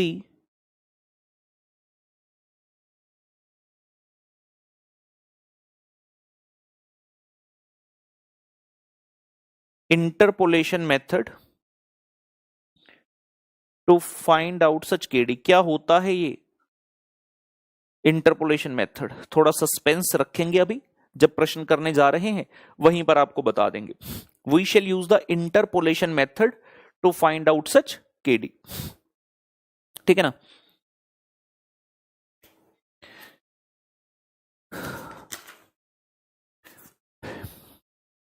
just hold एक मिनट, चेक कर रहा था।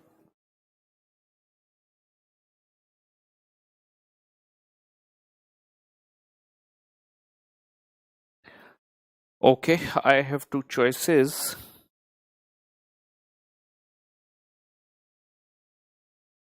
ठीक है, आइए जी, तो हम चल रहे हैं जरा प्रश्न नंबर 3 पर।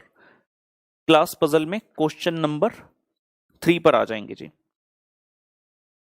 आपके मॉड्यूल का क्वेश्चन है और एग्जाम में भी आ चुका है 5 मार्क्स का। हालांकि जब ये एग्जाम्स में आया था तो उसने अप्रोक्सीमेशन मेथड पूछा था, लेकिन जब मॉड्यूल ने इसे वापस से डाला नए वाले मॉड्यूल में तो उन्होंने इसमें YTM डाल दिया। देखते हैं, आराम से पढ़ते हैं। If the company issues it says 10% debentures, interested है 10%, फेस वैल्यू 100 रुपए एंड रियलाइजेज रुपी 96। रियलाइजेज रुपी 96 का मतलब नेट प्रोसीड्स जो है वो 96 रुपए की। Debentures are redeemable after 12 years at a premium of 12%। 12 साल के बाद रिडेम्पशन है, 12% का प्रीमियम है। फेस वैल्यू है 100 रुपए, 12% प्रीमियम पर रिडीम करते हो, यानी कि आप दे रहे हैं 112 रुपए। What will be the cost of debenture as per YTM कहता टैक्स रेट एज्यूम करना 50% का है, क्योंकि ऑब्वियस सी बात है जब इंटरेस्ट को कंसीडर करेंगे तो आफ्टर टैक्स सेविंग ही हम कंसीडर करेंगे। ठीक, तो चलिए क्वेश्चन हमने पढ़ लिया है, हम चलते हैं इस प्रश्न के सॉल्यूशन पर। लिख लेते हैं आंसर नंबर 3।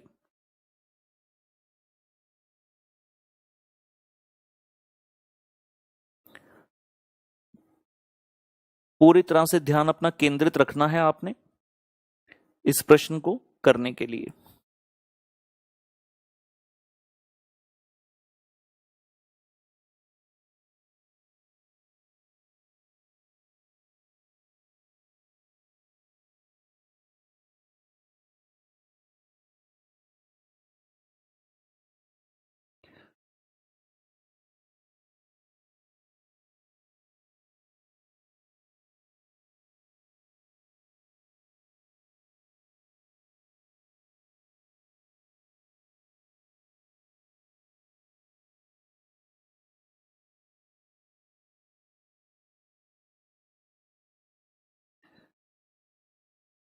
ये लीजिए, ये एक बना ली हमने timeline to understand the things.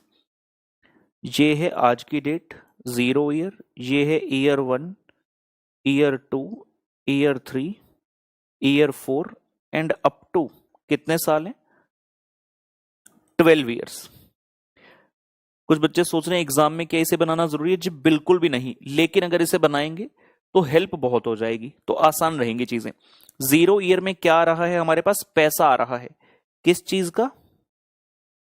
Net proceeds का। 0 ईयर में we receive the amount of net proceeds. बाकी सभी ईयर्स में what are we going to pay? We are going to pay the interest. बस ध्यान ये रखना, जब इंटरेस्ट देंगे तो इंटरेस्ट आएगा आफ्टर 1 - T, यानी कि नेट ऑफ टैक्स सेविंग। और 12th ईयर में क्या देने वाले हैं? Redemption value. मैंने क्या कहा था जब स्टेप्स लिखवाए आपको? Identify all the inflows and the timing. तो इनफ्लो कहां है? 0 ईयर में किस चीज का? नेट प्रोसीड का। कितने रुपए का है ये भी लिख लेते हैं। आपको 96 रुपए रियलाइज हुए 0 पीरियड में। उसके बाद हमने कहा था identify the outflows along with the timing. तो आउटफ्लो कहां है आपका? एक तो 12th ईयर में है, कितने रुपए का? 112 रुपए का। 100 रुपए आए, 100 रुपए आए और 12% प्रीमियम के साथ विदाई करते हो डिबेंचर के, तो 112। और हर साल इंटरेस्ट दोगे कितने का? क्वेश्चन ने कहा आपको 10% का इंटरेस्ट है, फेस वैल्यू है 100 रुपए, तो 10 रुपए और 50% का टैक्स रेट, यानी कि 5 रुपए इंटरेस्ट के देने वाले हो हर साल फ्रॉम ईयर 1 टू ईयर 12। क्या ये बात समझ में आ रही है? इसमें तो कोई दिक्कत नहीं है समझने में। YTM मेथड से करना है। और YTM क्या बोलता है? ये जो सारी वैल्यूज हैं, कौन सी? ये मैंने देखो ये क्या बनाई है? 0 ईयर के बाद वाली वैल्यूज। एक मिनट, 0 ईयर को छोड़ दो, ये जो फ्यूचर वैल्यूज हैं, इन फ्यूचर वैल्यूज को हमें डिस्काउंट करना है किसी ऐसे रेट पर जिससे इनकी प्रेजेंट वैल्यू कितनी आ जाए? 96 रुपए। ध्यान से देखिए, ये हमारा क्या है? This is the present value. और मतलब ये प्रेजेंट है, तो ये सभी जो वैल्यूज दिख रही हैं आपको, ये कौन है? Future values. हमने YTM में क्या सीखा? फ्यूचर वैल्यूज को किस रेट पर डिस्काउंट करें कि वो मेरी प्रेजेंट वैल्यू के इक्वल बन जाए। प्रेजेंट वैल्यू कितनी है? 96। तो जिस रेट पर इन सभी फ्यूचर वैल्यूज का अमाउंट 96 के बराबर पहुंच गया, वो रेट हमारा KD होगा। लिख लेते हैं ये भी चीज एक बार। इन फ्यूचर वैल्यूज को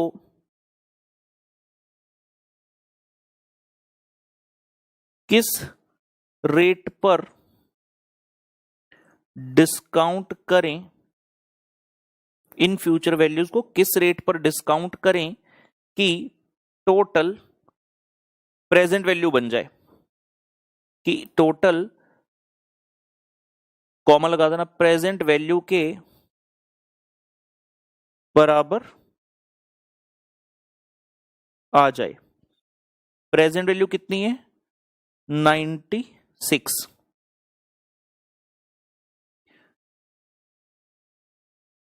यही रेट केडी होगा।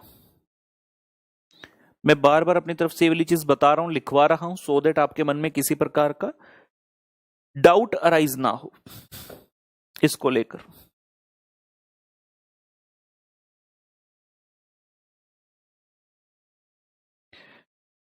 जिसका मुझे था इंतजार। ये लीजिए जी, अब हम क्या करने वाले हैं, हम क्या करते हैं, शेड्यूल बनाते हैं प्रेजेंट वैल्यूज का। देखिए कैसे, हम कह रहे हैं schedule showing present values, schedule showing present values, year and particulars. ये आपके लिए नई चीज आ रही है, आराम से समझेंगे। जो प्रेजेंट वैल्यू तक पहुंचने का तरीका है उसके लिए हम ये काम कर रहे हैं। Cash flows, present value factor at -%, यह आ जाएगा प्रेजेंट वैल्यू कैश फ्लो। अब थोड़ा सा ऊपर चलते हैं, वहां वापस आऊंगा। मैंने यहां पर एक चीज लिखी थी, interpolation method. Now I can tell you that कि इंटरपोलेशन मेथड क्या होता है। हमने ये सीखा, हमने अपनी फ्यूचर वैल्यूज को डिस्काउंट करते हुए ऐसे रेट से लाना है कि वो प्रेजेंट वैल्यू के बराबर बन जाए। लेकिन ऐसा रेट जहन में आना बहुत मुश्किल है। अगर आ गया पहली बार में तो माता रानी की कृपा है आपके ऊपर, आपने ये समझ लेना, ठीक है ना। मान लो किसी बच्चे ने सोचा यार मैं ना इसको ऐसा करता हूँ 14% के रेट पर डिस्काउंट करता हूँ, और 14% पर किया, और वो मान लो टोटल जो आया फ्यूचर वैल्यूज को प्रेजेंट के बराबर आ गया, मतलब आंसर 14% है। लेकिन ऐसा चमत्कार कभी कभी होगा। बच्चे कह रहे नहीं सर इतना बड़ा इंडिया है, जब एग्जाम में जाएंगे किसी किसी का तो तुक्का लगेगा ही। नहीं लगेगा। पता आंसर कैसे आएगा? 13.77%, 12.19%, 17.05%। क्या ऐसा रेट जहन में आएगा? अब समझ गए आप। तो हमें क्या करना होता है, हम स्ट्रिक्टली ऐसा रेट के ऊपर स्ट्रेट अवे जाना ही नहीं चाहते जहां से सेम एग्जैक्ट वैल्यू बन जाए। हम कहते हैं एक ऐसा रेट लो जिसमें फ्यूचर वैल्यू और प्रेजेंट वैल्यू जब आप डिफरेंस लो तो माइनस में आ जाए। मतलब मान लो एक बार प्रेजेंट वैल्यू फ्यूचर वैल्यू से बड़ी हो गई, एक बार फ्यूचर वैल्यू से प्रेजेंट वैल्यू बड़ी हो गई, ठीक है। तो आपकी बेसिकली एक वैल्यू नेगेटिव आ गई, एक वैल्यू पॉजिटिव आ गई। उसके बाद आप ऐसा रेट दोनों को यूज करते हुए ढूंढ सकते हो जहां पर जीरो होगा। जीरो होगा मतलब मैंने आपके सामने ये बनाया, इस वाले टेबल में हम क्या करते हैं, प्रेजेंट वैल्यू और फ्यूचर वैल्यू दोनों को डाल देते हैं।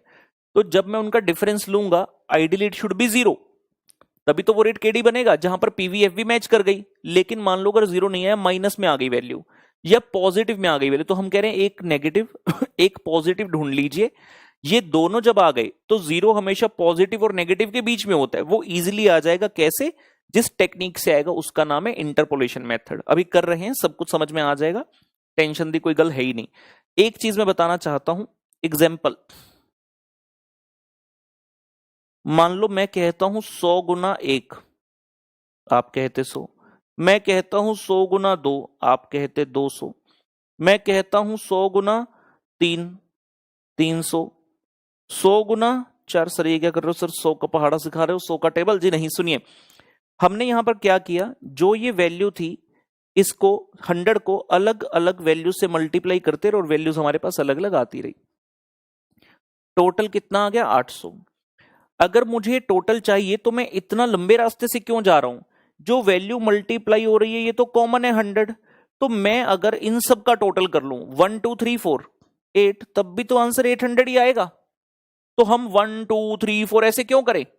और सोचो अभी तो ये 1 2 3 4 है, अगर मैं कह दूं 4 की बजाय 10 टाइम्स है और मल्टीपल में मान लो वैल्यू कोई डिफरेंस ही है, लेट्स से 73, और यहां पर वैल्यू 1 नहीं है, लेट्स से 1.3, 0.91, 0.75, इस तरह से, तो आपके लिए ज्यादा फायदेमंद क्या रहेगा? ये वाली टेक्निक। अब मैंने ये क्यों बताया, इस चीज को सुनिए। होगा क्या, जब आप YTM मेथड में आए, हमने यहां पर देखा हमारा जो इंटरेस्ट का अमाउंट है वो 5 रुपए हर साल है, 5 रुपए हर साल 12 साल तक। तो हमें यह भी पता है कि इसको we have to multiply by the present value factor. ये चीज तो हमने यहां सीखी ना, जब आप फर्स्ट ईयर की वैल्यू लोगे तो फर्स्ट ईयर के फैक्टर से मल्टीप्लाई, सेकंड ईयर में जब वैल्यू निकालना चाहोगे सेकंड ईयर के फैक्टर से मल्टीप्लाई, क्योंकि हर एक साल का प्रेजेंट वैल्यू फैक्टर अलग अलग आता है, ये हमने सीख लिया था। तो आप हर बार पीवीएफ अलग की बजाय अगर इंटरेस्ट को सीधा total of present value factor से मल्टीप्लाई कर दो। समझने में क्या कह रहा हूं, मान लो just assume this is your interest amount, this is the present value factor. मैं कह रहा हूं इंटरेस्ट का अमाउंट तो सेम ही है, तो अलग अलग बार पीवीएफ से मल्टीप्लाई क्यों करते हो, इनके टोटल ऑफ पीवीएफ से मल्टीप्लाई कर दो ना। और टोटल ऑफ पीवीएफ को पता क्या बोलते हैं, total of PVF is called annuity factor. Present value factors के टोटल को बोला जाता है एन्युटी फैक्टर। कैसे निकालते हैं वो भी मैं सिखा दूंगा, पहले यहां पर लिख दें फॉर इंटरेस्ट, इसको एक मिनट नीचे शिफ्टिंग करता हूं इसकी में।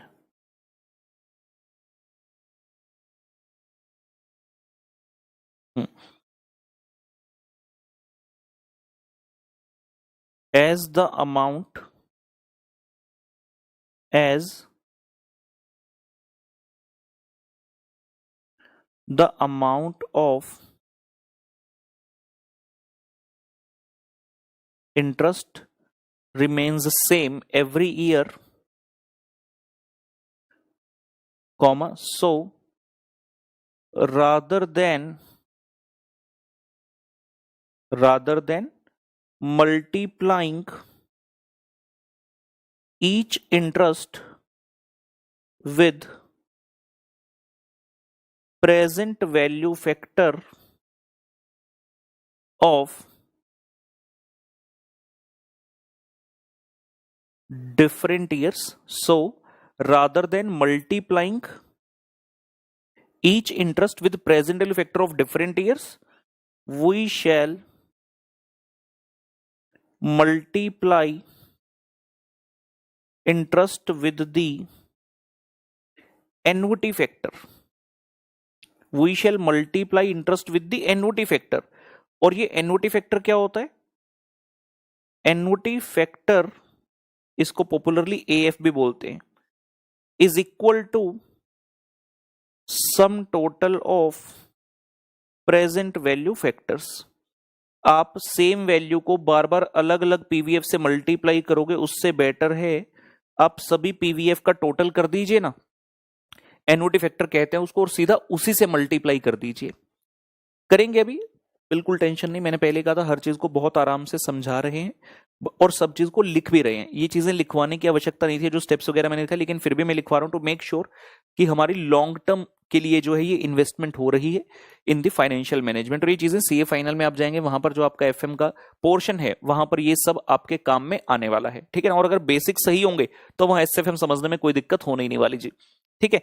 चलिए अब हम फाइनली यहां पर आगे वापस, मैंने क्या कहा ये लीजिए, ठीक है, मैंने क्या कहा वो बात की बात, ईयर एंड जीरो भी आएगा यहां पर। उसके बाद हम 1 से 12 साल का इंटरेस्ट एक साथ लेने वाले हैं और यहां डाल दिया 12th ईयर में क्या होने वाला है, 12th ईयर में एक रिडेम्पशन वैल्यू थी, गलती से ऐसा मत सोचना 112 जो 12th ईयर की वैल्यू है उसको भी एन्युटी फैक्टर से कर दें।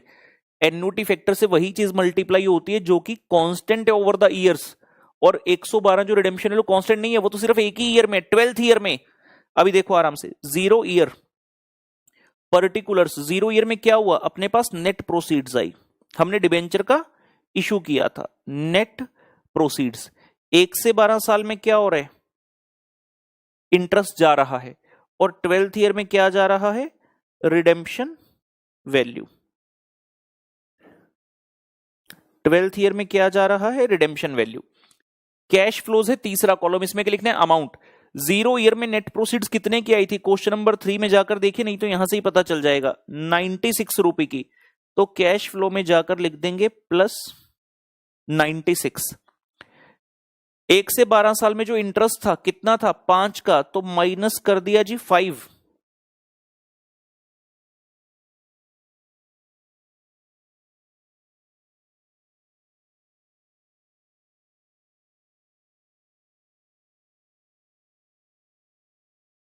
रिडेम्पशन वैल्यू कितना है जी 12th ईयर में?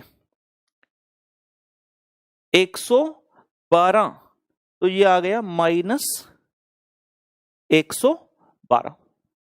ये हो गए कैश फ्लोज। हम ये जानते हैं जो 0 ईयर का कैश फ्लो वो तो पहले साल का, जो 0 ईयर के सामने उसके सामने प्रेजेंट वैल्यू फैक्टर कितना आता है 1।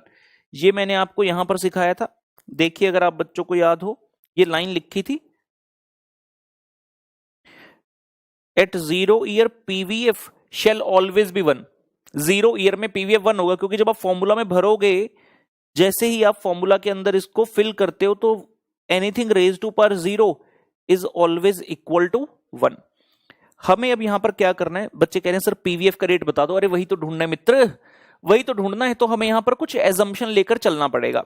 लेट्स से हम एज्यूम करते हैं 5%, फॉर एग्जांपल जी, तुक्का ऐसे ही, सर सच में तुक्का? हाँ जी तुक्का। सर हमारा मन कर रहा है 8%, आप ले लो 8%।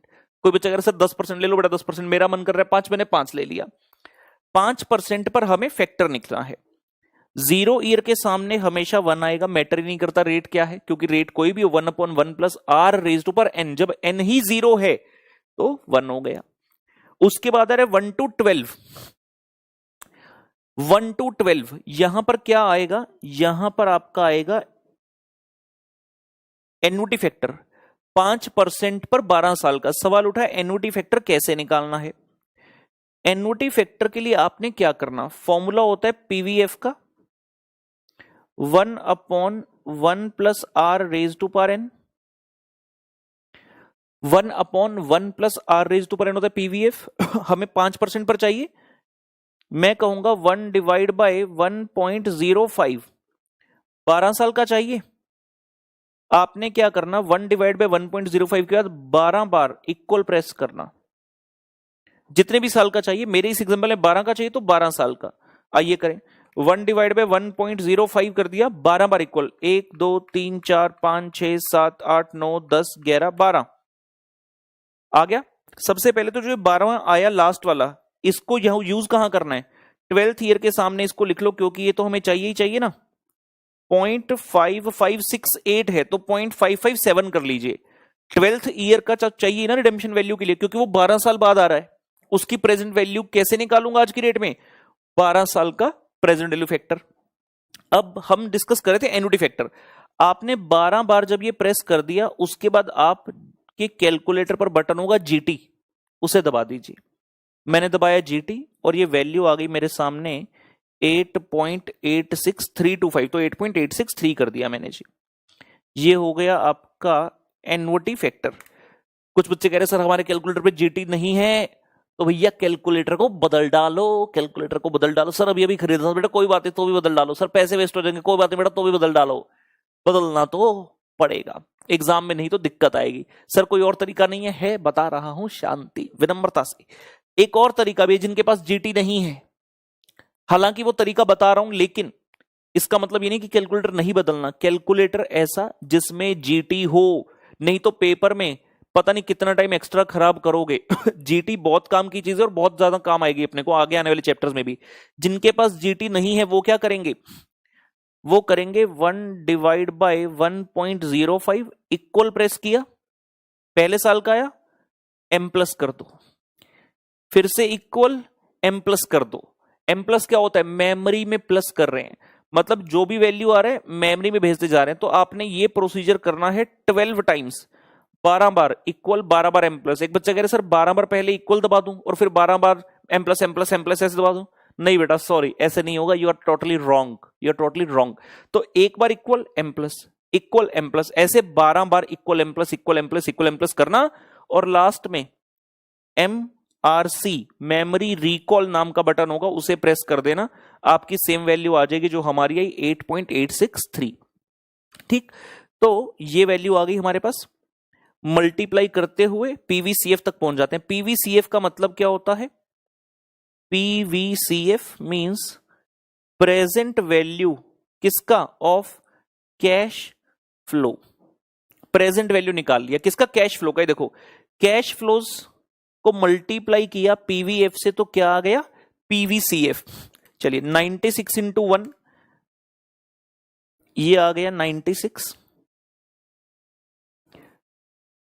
मेमोरी वाले फंक्शंस का यूज करना सीखेंगे। कैलकुलेटर पर ऑन प्रेस कर लो, कैलकुलेटर पर ऑन प्रेस कर लो। जब भी मेमोरी वाले फंक्शन का यूज करना, इसके लिए प्री कंडीशन क्या है, कैलकुलेटर पर ऑन प्रेस करो, स्क्रीन के ऊपर देखो कहीं m प्लस वगैरह कुछ m वगैरह लिखा तो नहीं आ रहा, स्क्रीन के ऊपर देखो कुछ m वगैरह तो नहीं लिखा आ रहा। अगर लिखा आ रहा है तो कैलकुलेटर को 2-3 बार ऑन प्रेस कर दो, और अगर उसके बाद भी नहीं गया तो MRC को 2-3 बार प्रेस कर दो, वो अपने आप चला जाएगा। ठीक है। मेमोरी वाले फंक्शन को यूज करने की कंडीशन क्या है कि कैलकुलेटर की स्क्रीन पर पहले से मेमोरी नहीं लिखा होना चाहिए। अगर लिखा है उसका मतलब क्या है कि उसकी मेमोरी में पहले से कुछ भरा हुआ है, मुझे उसकी मेमोरी को खाली करना है, क्योंकि हम नई कैलकुलेशन उसमें भरने वाले हैं। ठीक है। तो मेमोरी फंक्शन का यूज बहुत काम की चीज है। इस क्वेश्चन में भी सिखा रहा हूं क्या करना। 96 इंटू 1 किया 96, मेमोरी प्लस में डाल दो, क्योंकि ये कौन सी आइटम थी, ये प्लस वाली आइटम थी। फिर आ रहा है 5 इंटू 8.863, माइनस का साइन है तो माइनस लिख के मेमोरी माइनस में डाल दो, 44.32 अप्रोक्सीमेटली, चलो पूरा ही लिख दे 44.315। फिर 112 गुना 0.557, ये भी माइनस की आइटम है, मेमोरी माइनस में डाल दो, -62.384। ये लीजिए जी, इसका नेट वैल्यू निकालनी है। MRC को प्रेस कीजिए, ये आ रहा है -10.699, और आई कैन से -10.7 भी इसे कह सकते हैं, -10.70। मैंने क्या कहा था, हमें चाहिए तो ऐसा रेट जिस पर सीधा ये 0 आ जाए, लेकिन ऐसा रेट मैंने कहा बहुत मुश्किल है मिलना, तो हमारा एम भी नहीं है। हम क्या कह रहे हैं, एक हमारे पास नेट में नेगेटिव आ गई, मतलब फ्यूचर और प्रेजेंट का डिफरेंस लिया, माइनस में आ गया। एक वैल्यू ऐसी आ जाए जहां पर पॉजिटिव आ जाए। यहां पर माइनस आने का मतलब क्या है कि ये जो आपकी माइनस वाली चीजें थी ना, ये ज्यादा बड़ी हैं, मतलब जो मेरी फ्यूचर वैल्यू है वो प्रेजेंट वैल्यू से ज्यादा बड़ी है डिस्काउंट करने के बाद भी। मुझे अब ऐसा रेट चाहिए जहां पर फ्यूचर वैल्यू कम हो जाए प्रेजेंट वैल्यू से, यानी कि पॉजिटिव आ जाए। सिर्फ बताने के लिए, लिखने की आवश्यकता नहीं है इसे। अब हमें क्या करना है, दूसरा रेट चूज करना है। पहले जो 3 कॉलम थे, ये देखो जी, पहले वाले 3 कॉलम ये तो आपके फ्रीज रहेंगे, ये चेंज नहीं होंगे। चेंज क्या होगा, पीवीएफ का रेट और पीवीसीएफ। तो हमें क्या करना है, पीवीएफ का रेट चूज करना है। हम कह रहे हैं पीवीएफ एट द रेट %, और फिर मल्टीप्लाई करेंगे पीवीसीएफ के साथ। सवाल उठा कौन सा रेट चूज करें। बिल्कुल ध्यान से समझना जो मैं बताने वाला हूं। स्क्रीन को थोड़ा एनलार्ज कर लेते हैं। कौन सा रेट चूज करना डिपेंड करता है आप एंड रिजल्ट क्या चाहते हैं। हमें बच्चे बहुत बार रट्टा मारते हैं कि अगर पहले रेट से नेगेटिव है तो बाद में बड़ा रेट चूज करें कि छोटा रेट चूज करें। रट्टे को छोड़ दीजिए, लॉजिक समझिए। यहां पर माइनस आ गया, मुझे अब यहां पर चाहिए पॉजिटिव। इतनी बात समझ में आ गई। यानी कि ये दो तो हमें पता है कि वैल्यूज माइनस की ही आने वाली हैं, और ये प्लस की है, और ये जो प्लस की वैल्यू है ये पता है ये 96 ही आएगी, क्योंकि ये हमेशा 1 ही रहता है। इतनी बात भी समझ में आ गई। और मुझे अगर नेट वैल्यू पॉजिटिव चाहिए, इसका मतलब ये है कि ये जो 2 नेगेटिव की बड़ी वैल्यूज आई थी, मुझे इनको यहां पर रिड्यूस करना है कुछ इस तरह से कि वो 96 में से माइनस करो तो यहां पर मेरा पॉजिटिव वैल्यू आ जाए। इतनी बात भी समझ आ गई। और ये जो पीवीसीएफ है ये कैसे आता है, कैश फ्लो को मल्टीप्लाई करके प्रेजेंट वैल्यू फैक्टर से। क्या आप इस कैश फ्लो को चेंज कर सकते हैं? जी नहीं। ये तो जो एक बार क्वेश्चन में आ गया वही रहने वाला है। 5 और 112 ये तो चेंज नहीं होगा। आप सिर्फ किसको चेंज कर सकते हो, फैक्टर को। आप सिर्फ किसको चेंज कर सकते हो, फैक्टर को चेंज कर सकते हो। यानी कि सारी कहानी इस पर आकर खत्म हो गई। कैश फ्लो सेम है, मुझे इस वैल्यू को छोटा बनाना है, तो प्रेजेंट वैल्यू फैक्टर कौन सा चाहिए होगा, जो छोटा हो। यानी कि जो यहां पर 8.863 था ये अब क्या होना चाहिए, स्मॉल होना चाहिए। सो दैट जब ये 5 वाली माइनस से मल्टीप्लाई हो तो जो पहले -44 आया था ये -44 से कम आए। सिमिलरली -112 को 0.557 से मल्टीप्लाई करके आया था -62, लेकिन अब मुझे चाहिए कि ये -62 नहीं माइनस में कम आए। ये माइनस में कम आएगा तभी तो मेरी वैल्यू नेट पॉजिटिव की तरफ जाएगी। मींस हमें ये जो फैक्टर्स की वैल्यूज हैं इसको करना है कम। और फैक्टर की वैल्यू कम होती है जब आप रेट को बढ़ाते हैं। मतलब आपने पहले 5% लिया, अब आप अगर 6, 7, 8 ऐसे लेंगे तो आपका रेट जब बढ़ेगा आपकी वैल्यू कम होगी। अभी देख लेते हैं, पहले इसको जो गन मचाया इसको रब कर दे।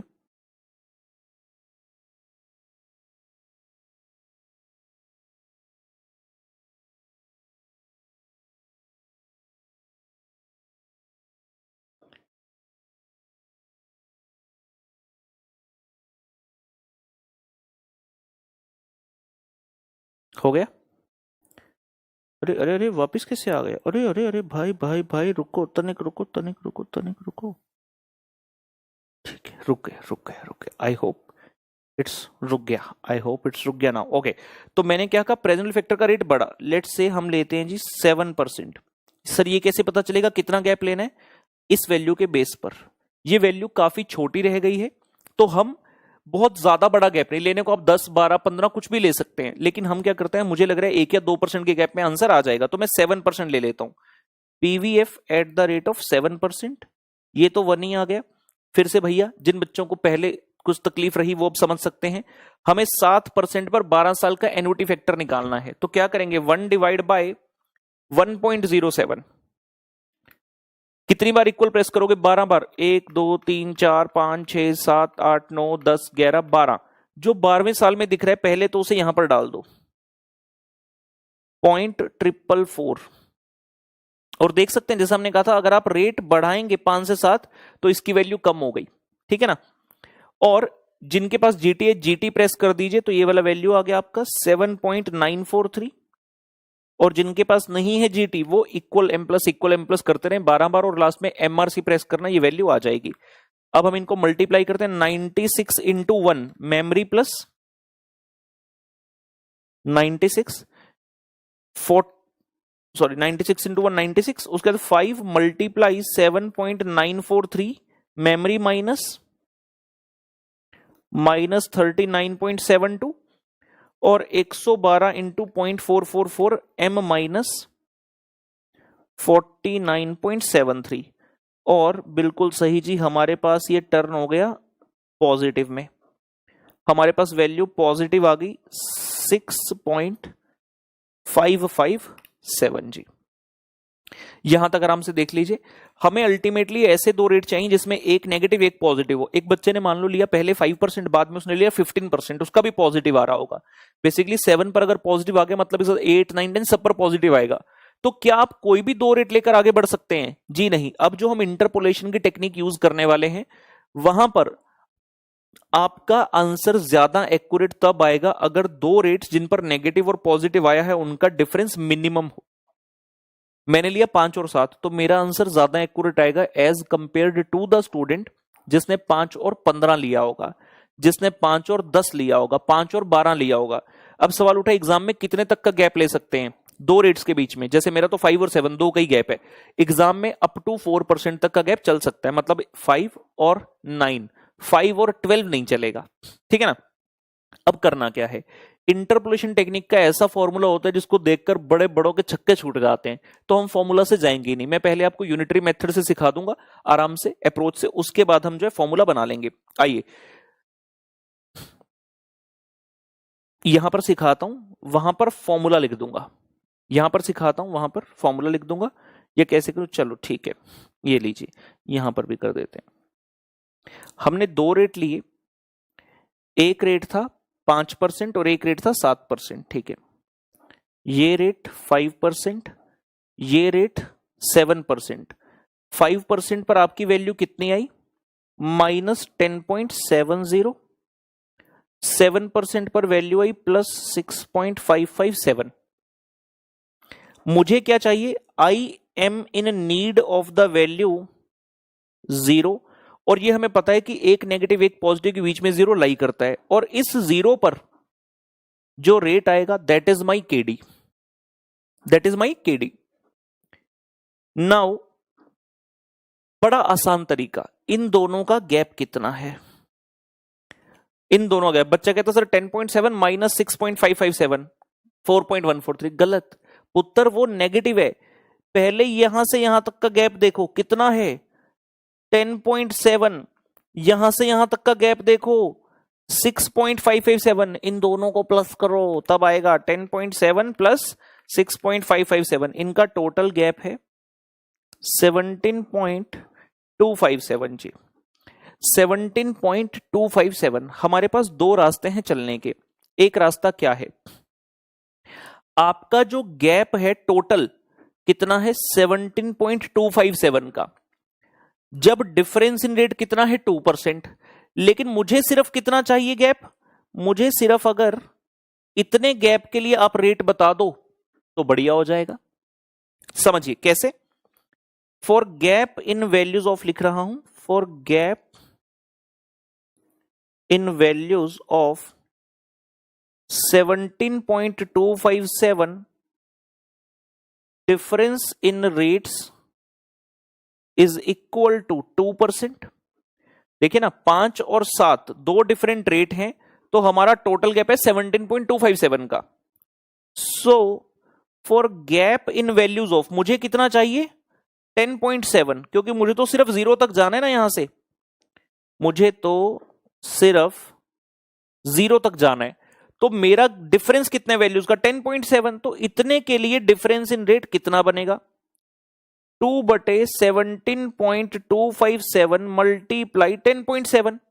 यूनिटरी मेथड, इतने मैंगो इतने के, तो कितने मैंगो कितने के, ये आ गया जी 2 डिवाइड बाई 17.257 मल्टीप्लाई 10.7, ये आ गया पुत्र 1.24%। यानी कि मैंने ये वाला गैप ढूंढ लिया 1.24%। 5 यहां है, 7 यहां है, मतलब जैसे जैसे 5 से बढ़ रहा हूं 7 की तरफ तो रेट बढ़ता जा रहा है, तो 5 में अगर 1.24 ऐड कर दूं तो ये आ गया जी 6.24%। यही आपका केडी है। कंपनी की कॉस्ट कितनी है 6.24%। ये उत्तर हो गया, ये उत्तर हो गया। अब मैं आपको बताता हूं फॉर्मूला कैसे बनता है। फॉर्मूला सिखाऊं क्या है, अच्छा फॉर्मूला है इसका केडी का, लिखेंगे KD is equal to lower rate plus negative value divide by negative value minus positive value, ठीक है ब्रैकेट में जरूरत नहीं, multiply by difference in rates, multiply by difference. अगर मैं आपको ये फॉर्मूला पहले दिखा देता, आप कहते दैया दैया ये नहीं हमसे होगा, ये नहीं हमसे होगा। अब देखो इस फॉर्मूला में वैल्यूज भरो, हमने किया क्या, लोअर रेट कितना था 5, नेगेटिव वैल्यू कितनी थी अपनी 10.7 की, divide by negative minus positive, basically denominator में अपने को टोटल डिफरेंस चाहिए, टोटल डिफरेंस चाहिए। नेगेटिव 10.7, पॉजिटिव वैल्यू कितनी थी 6.557 की, multiply by difference in rate. हमने जो दो रेट लिए वो थे 5 और 7, उनका गैप 2। सिंप्लीफाई करते हैं इसे, 5 प्लस ये हो गया जी माइनस 10.7 डिवाइड बाय इन दोनों का टोटल 10.7 और 6.5 का माइनस माइनस प्लस होता है, और लिखेंगे कैसे से माइनस 17.257 इंटू 2। तो अल्टीमेटली ये जो माइनस है माइनस से माइनस कैंसिल ही होना है आपका, ठीक है ना। तो 10.7 इंटू 2 डिवाइड बाय 17.257 प्लस, अरे भाई 17.257 प्लस 5, ये आ रहा है जी 6.24%। This comes out to 6.24%। इसमें बताइए जी अगर कोई दिक्कत हो तो। बिल्कुल सही, फॉर्मूला का रट्टा मारना ही नहीं है, फॉर्मूला डिफरेंट सिचुएशन में बदलता रहता है। जैसे हमारे यहां तो क्या था, 0 ईयर में पैसा आया और बाकी सब में गया। अगर मैं सिचुएशन रिवर्स कर दूं, 0 ईयर में पैसा चला गया और बाकी सालों में पैसा आ रहा है, क्योंकि आगे आने वाले चैप्टर्स में ऐसा ही होगा, सिचुएशन बदलती रहेगी। तो हमें बेसिकली जो बेस बनाना है वो इसको बनाना है कि हम निकाल किस तरह से रहे हैं। बिना फॉर्मूला के भी आप इजीली निकाल सकते हो। सिंपल सी बात होगी, हमारा स्टार्टिंग पॉइंट हो गया 5%, तो हमने यहां लिख दिया जी 5%, हमने यहां लिख दिया 5%। उसके बाद मुझे कितना गैप चाहिए, ओनली 10.7 आउट ऑफ टोटल 17.257, और 17.27 कितना गैप है 2% का, 5 और 7 का। तो अकॉर्डिंगली जितना मुझे चाहिए अपॉन जितना डिफरेंस है multiply by difference in rate, बस ये हमें याद रखना है। अब कुछ बच्चों के मन में, सर जैसे आप 5 से गए 6.24 आए तो क्या 7 से चलकर भी 6.24 तक आ सकते हैं? बिल्कुल आ सकते हैं। आप दूसरी तरह से भी कर सकते हैं। ये तो पता ही है ना कि 17.257 के लिए डिफरेंस रेट 2% है। तो अगर कोई बच्चा ये कहता है कि सर मैं इस वाले गैप के थ्रू जा सकता हूं, the answer is yes. Answer is yes. मैं उससे भी दिखा देता हूं, ठीक है ना। ऑल्टरनेट वे, ऑल्टरनेट वे है, हम क्या करेंगे 6.55 वाले 7 वाले गैप से चलेंगे। लिखना ऐसे ही है, यूनिटरी मेथड सेम रहेगा। For gap in values of,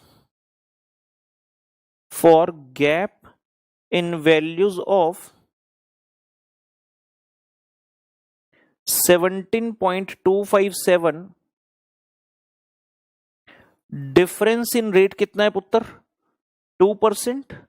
so for gap in values of, अपने को कितना चाहिए इस बार? 6.557। Difference in rates is 2% divide by 17.257 into 6.557। Unitary method लगा दें तो देखते हैं कितना आता है। ये आगे जी 0.76%। 0.76%। आप कहां खड़े थे? यहां 7% पर, और जैसे जैसे मैं 7 से इधर आऊंगा लेफ्ट की तरफ तो रेट कम हो रहा है, क्योंकि यहां पर 5 लिखा है। मतलब जैसे जैसे 7 से लेफ्ट की तरफ चल रहे हैं रेट कम होता जा रहा है। और ये रेट, इस गैप की वैल्यू हमने कितनी ढूंढ ली? 0.76%। तो आप कहेंगे कि भैया मैं 7% से स्टार्ट हुआ, उसमें से माइनस कर दिया 0.76%, अल्टीमेटली आप यहीं पहुंचेंगे 6.24% पर। तो इस तरीके से भी निकाल सकते हैं, चॉइस हमारी है, हम किसी भी ऑल्टरनेट से कर सकते हैं, एनी वे। तो ये फाइनली अपना केडी बनता है जी। So the KD is 6.24%। अब सवाल उठता है, क्या होमवर्क में कुछ कर पाओगे? सीख तो लिया है, सीख तो लिया है। अच्छा, होमवर्क में मैं इसका एक क्वेश्चन आपको लिखवा रहा हूं, ये क्वेश्चन आप करके आना। एक क्वेश्चन आपको लिखवा रहा हूं, ये प्रश्न आप करके आना। यहां डाल दूं होमवर्क क्वेश्चन, YTM का एक क्वेश्चन होमवर्क में दे रहा हूं आपको।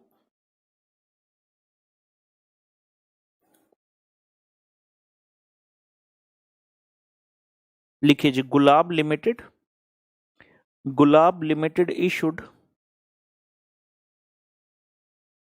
10,000 10% debentures of ₹100 each on 1st April 18 to be matured on 1st April 23. Market value of debt, market value of debt at time of issue is ₹80, full stop. Find KD as per YTM, assuming that redemption is at par, assuming that redemption is at par and tax rate is 35%. ये आपका homework का question रहेगा जी। क्या लिखा हमने, मैं dictate कर देता हूं वापस से एक बार। क्वेश्चन है, गुलाब लिमिटेड ने इशू किए 10% डिबेंचर, 100 रुपए का फेस वैल्यू है, 1 अप्रैल 18 को to be matured on 1 April 23, मतलब 5 साल की लाइफ है। Market value of debt at the time of issue is 80। ये क्यों दिया आपको? चाहे आपने फेस वैल्यू 100 वाला इशू किया, जब मार्केट प्राइस 80 चल रहा है, यानी कि 0 ईयर में जो आपका नेट प्रोसीड्स है वो 80 रुपए ही आएगा, 100 रुपए नहीं आएगा। 100 रुपए का यूज क्या है? इंटरेस्ट कंप्यूट करने के लिए। केडी निकालना है YTM से, assuming that redemption is at par, मतलब रिडेम्पशन 100 रुपए पर ही होगी, प्रीमियम वगैरह नहीं है, और टैक्स रेट कितना है? 35%। ये करना है आपको, हिंट दे देता हूं, जो डिस्काउंटिंग रेट यूज करने हैं आपके लिए नया नया है, अभी कहीं आप 5, 6, 7, 8 में उलझे रहो, तो 10 से लेके 15 तक के रेट्स में इसका जो है उत्तर मिलेगा। आप मतलब 10, 12, 14, 15 ऐसे यूज कर लो जिसमें एक पॉजिटिव हो और एक नेगेटिव हो। बिटवीन 10 to 15, बिटवीन 10 to 15%, ये हिंट दे देता हूं जी, हिंट।